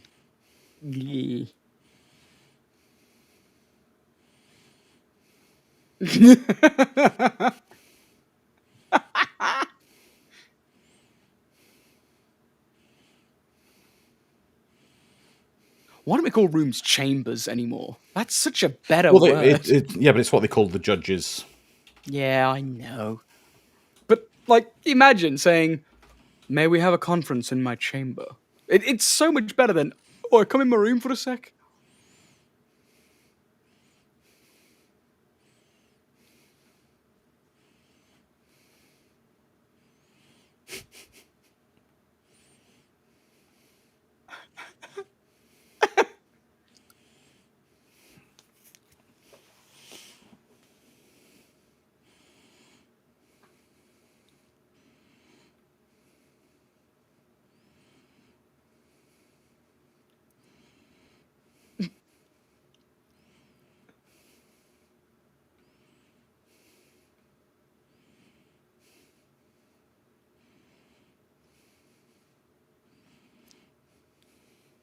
Outsmarting the judge, lying to his face. But who's counting, says Sharon. Absolutely.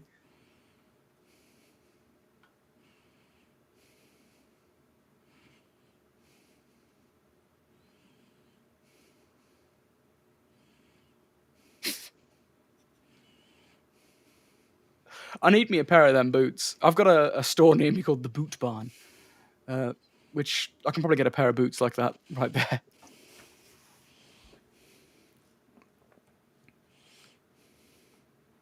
Could there be a more 90s aesthetic than this place?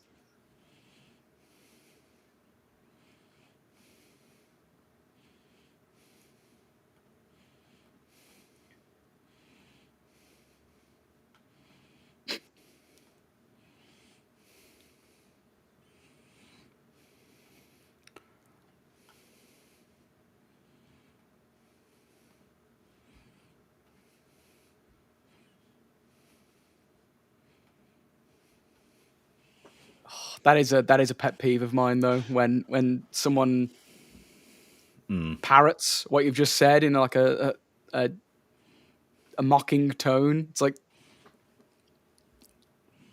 she's trying to be nice, though. Yeah.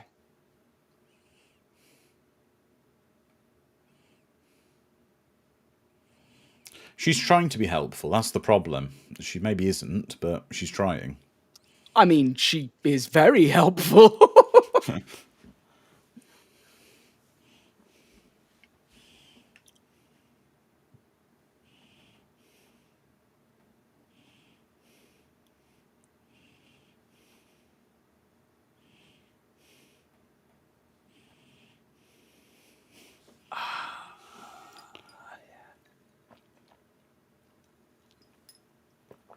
Yep. You're right, Miss Swift. That's what these small town diners look like. Mm-hmm. That also looks very similar inside, apart from the stuff on the table, to a bit like a Perkins. Well, that's Dave's Barbecue and Seafood. I wonder if that's a real thing, Dave's Barbecue and Seafood.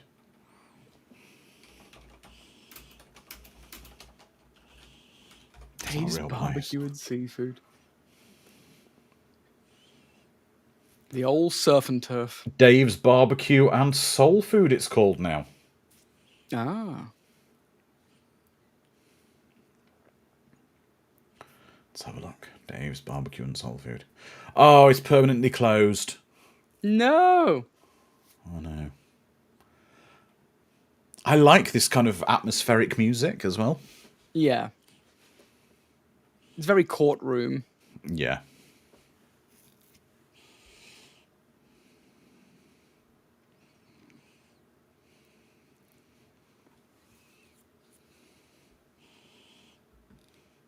Yep, Miss Swift says now wants a lobster roll from the seafood shack.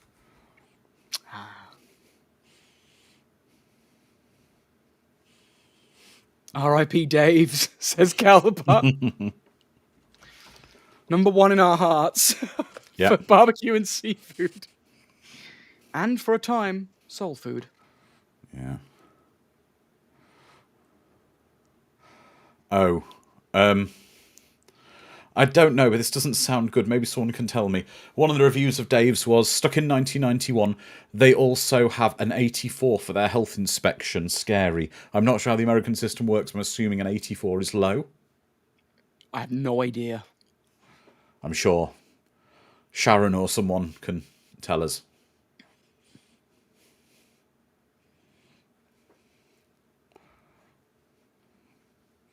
Maybe that was Vinny's plan, get an upset stomach so he doesn't have to... I don't know. 84 out of 100, like... I don't know.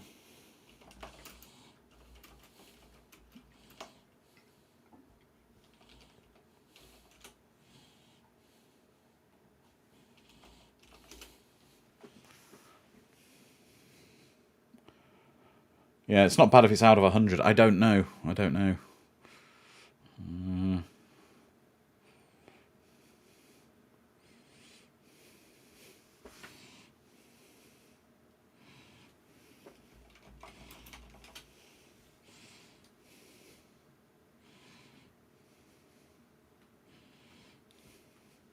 I'm loving this music. It's just kind of... It is. It's great. It's very courtroom drama music. Yeah. It just needs a saxophone just lightly in the back.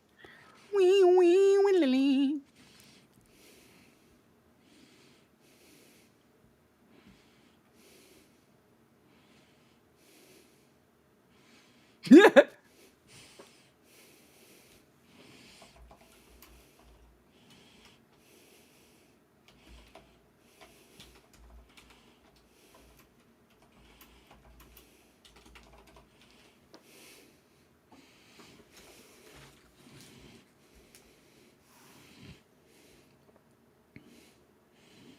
Once again, her dress is impeccable.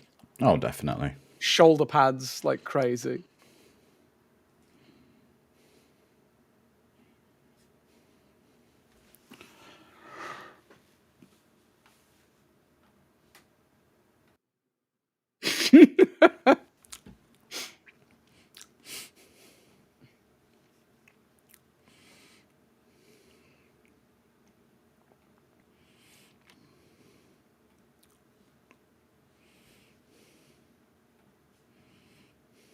She is what we call a hostile witness, Sharon. Yes.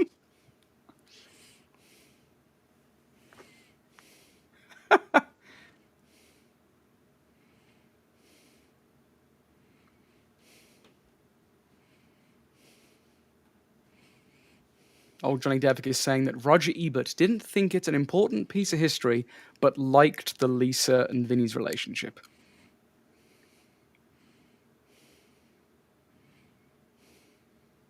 Yeah.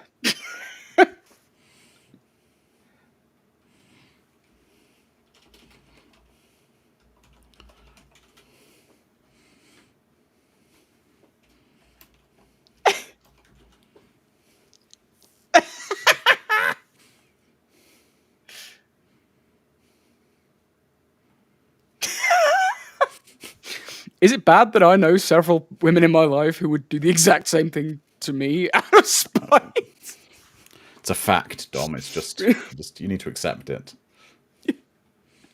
No, I hate him.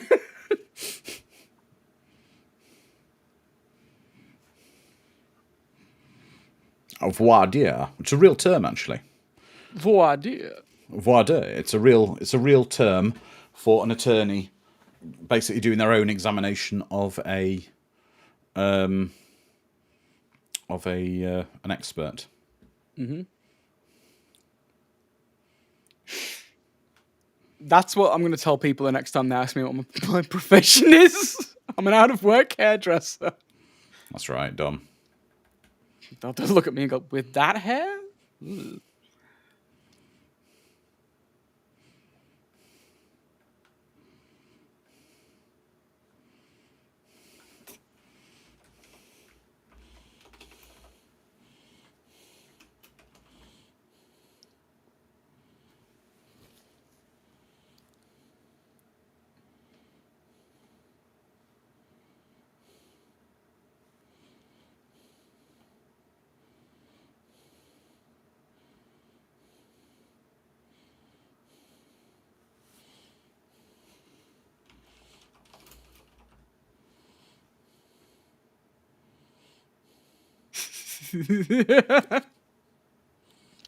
She just wants to get out so bad.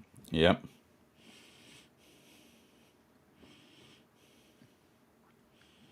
Again, yeah, old Johnny Devick is saying they never pegged her for a mechanic. No, just like they never pegged Vinny as a lawyer. No. Mistaken identity through and through.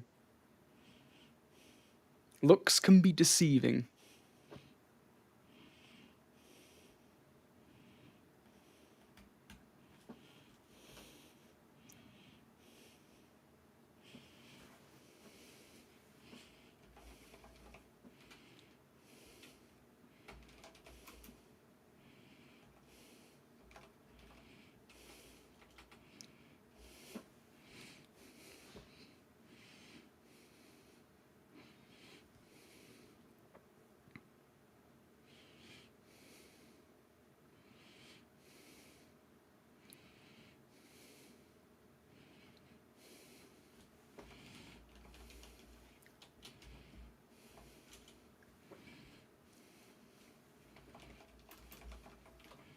This is just entertaining to watch.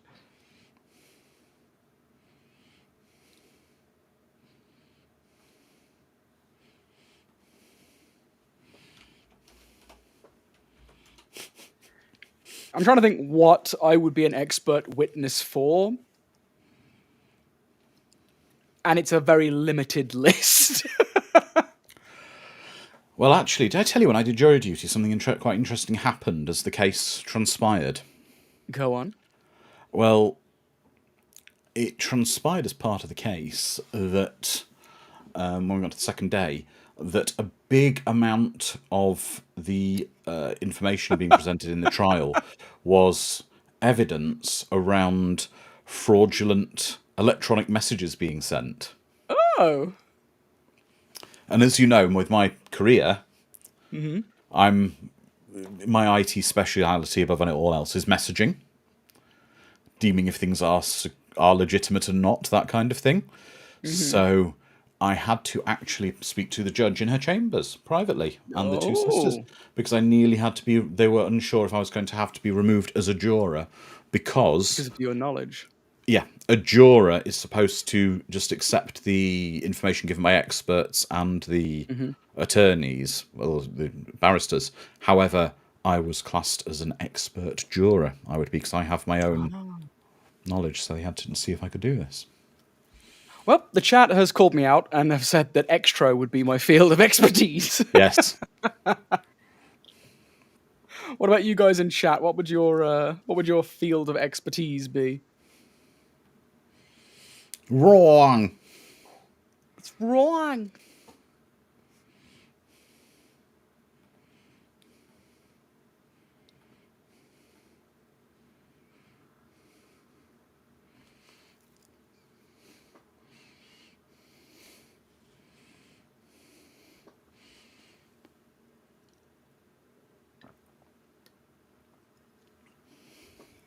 It's a fact.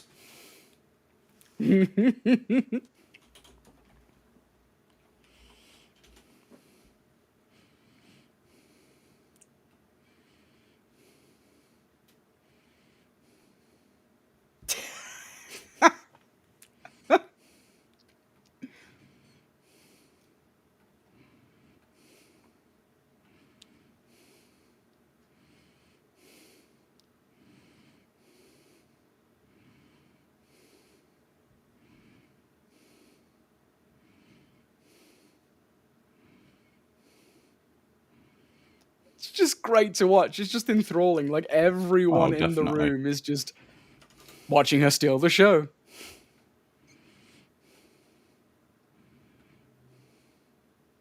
There's more.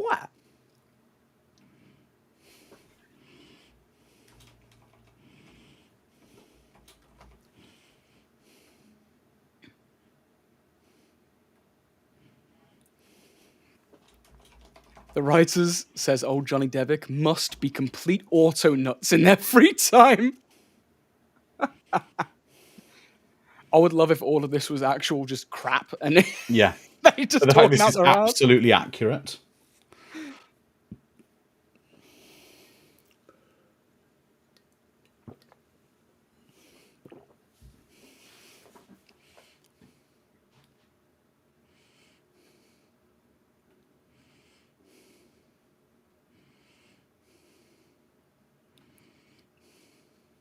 He knows his goose is cooked now.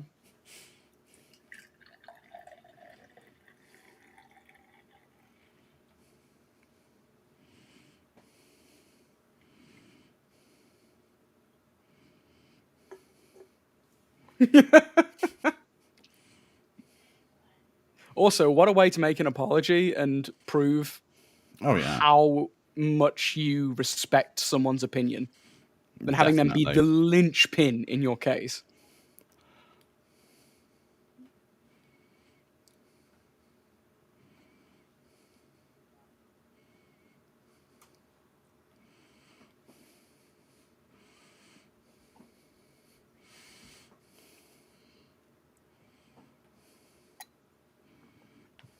Cute, says Jabroni. Cute?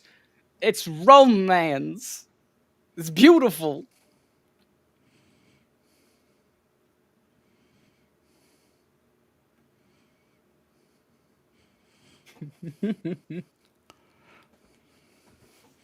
Yes, yes, sir.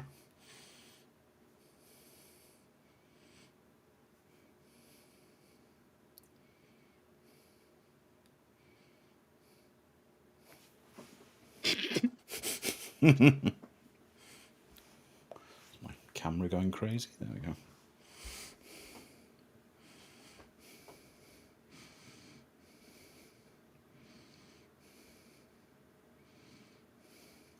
I think what really helps with this film is rewatchability as well. Even though, like, when you've seen it once, you know the twist's coming, and with legal dramas, that's half of the fun. It is the journey. It's watching the characters grow, watching the characters develop, watching how neatly everything fits together.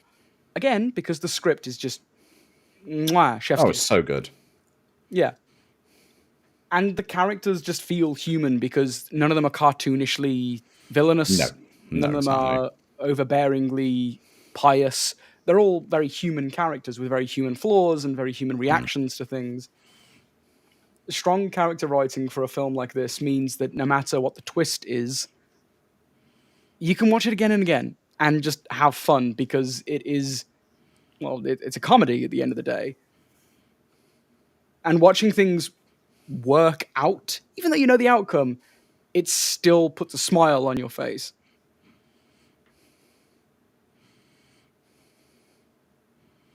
Because we know the answer from the beginning. We know they didn't do it. So it's not a mystery. No, that's the whole point, isn't it? Yeah. Just strut in the room at the end of it. I love it.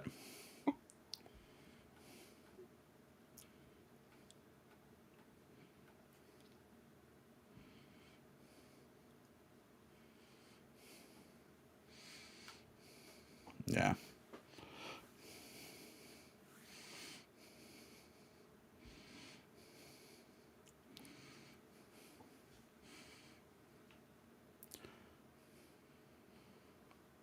Take a bow, Vinny. Take a bow. But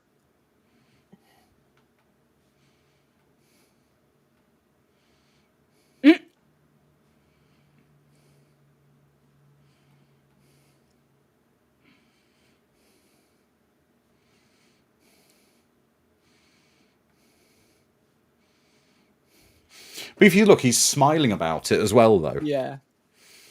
So you can see he didn't want to necessarily. Win. It's nice that It's kind of nice that the prosecution attorney is happy that they've been found innocent. The right people. Yeah. Yeah. Especially with the death penalty being. Yeah. As long as justice is being done, which it is. Yeah.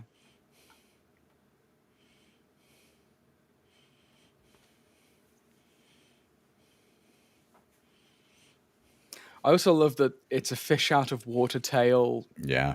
But in a flipped way. Normally it's, the country boy goes up to the big city. And this time it's the total opposite.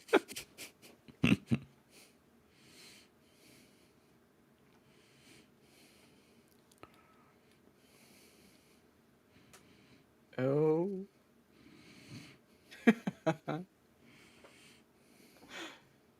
He's trying to get out. Don't you notice a man trying to get out of Dodge when you see it? Yeah. Jabroni saying, "My God, this is so good." It is. It's an amazing film, Jabroni. It's great, Toby Jones now. It's just fun. Yeah.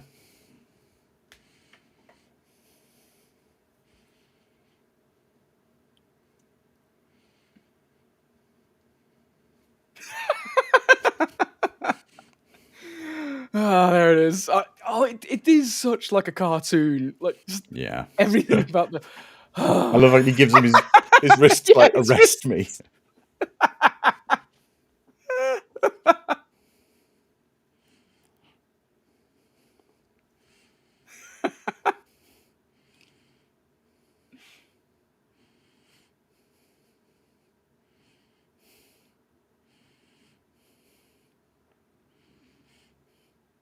And it ends in that great way of everyone waving goodbye together. Yeah, everyone waving goodbye.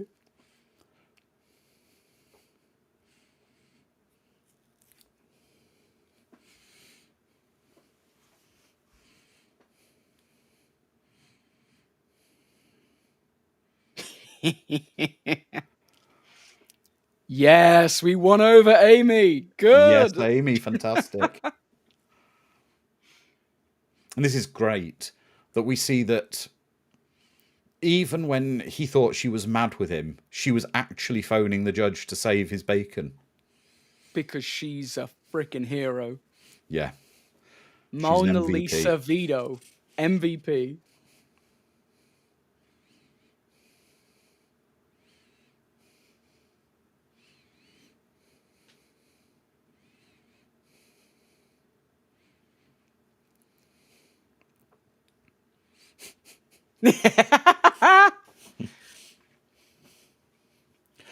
What's great is you can see why he likes her, because she's his equal. She's not.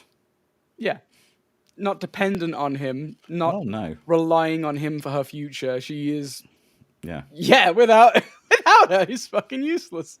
Yeah.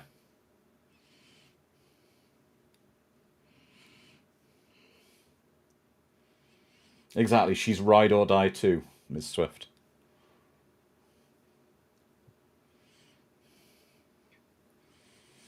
Oh, welcome, Nadie. The Thing Expanded will, Dom, if I'm right, be released sometime next year. It's in production at the moment. Correct. Yeah, we're in production now.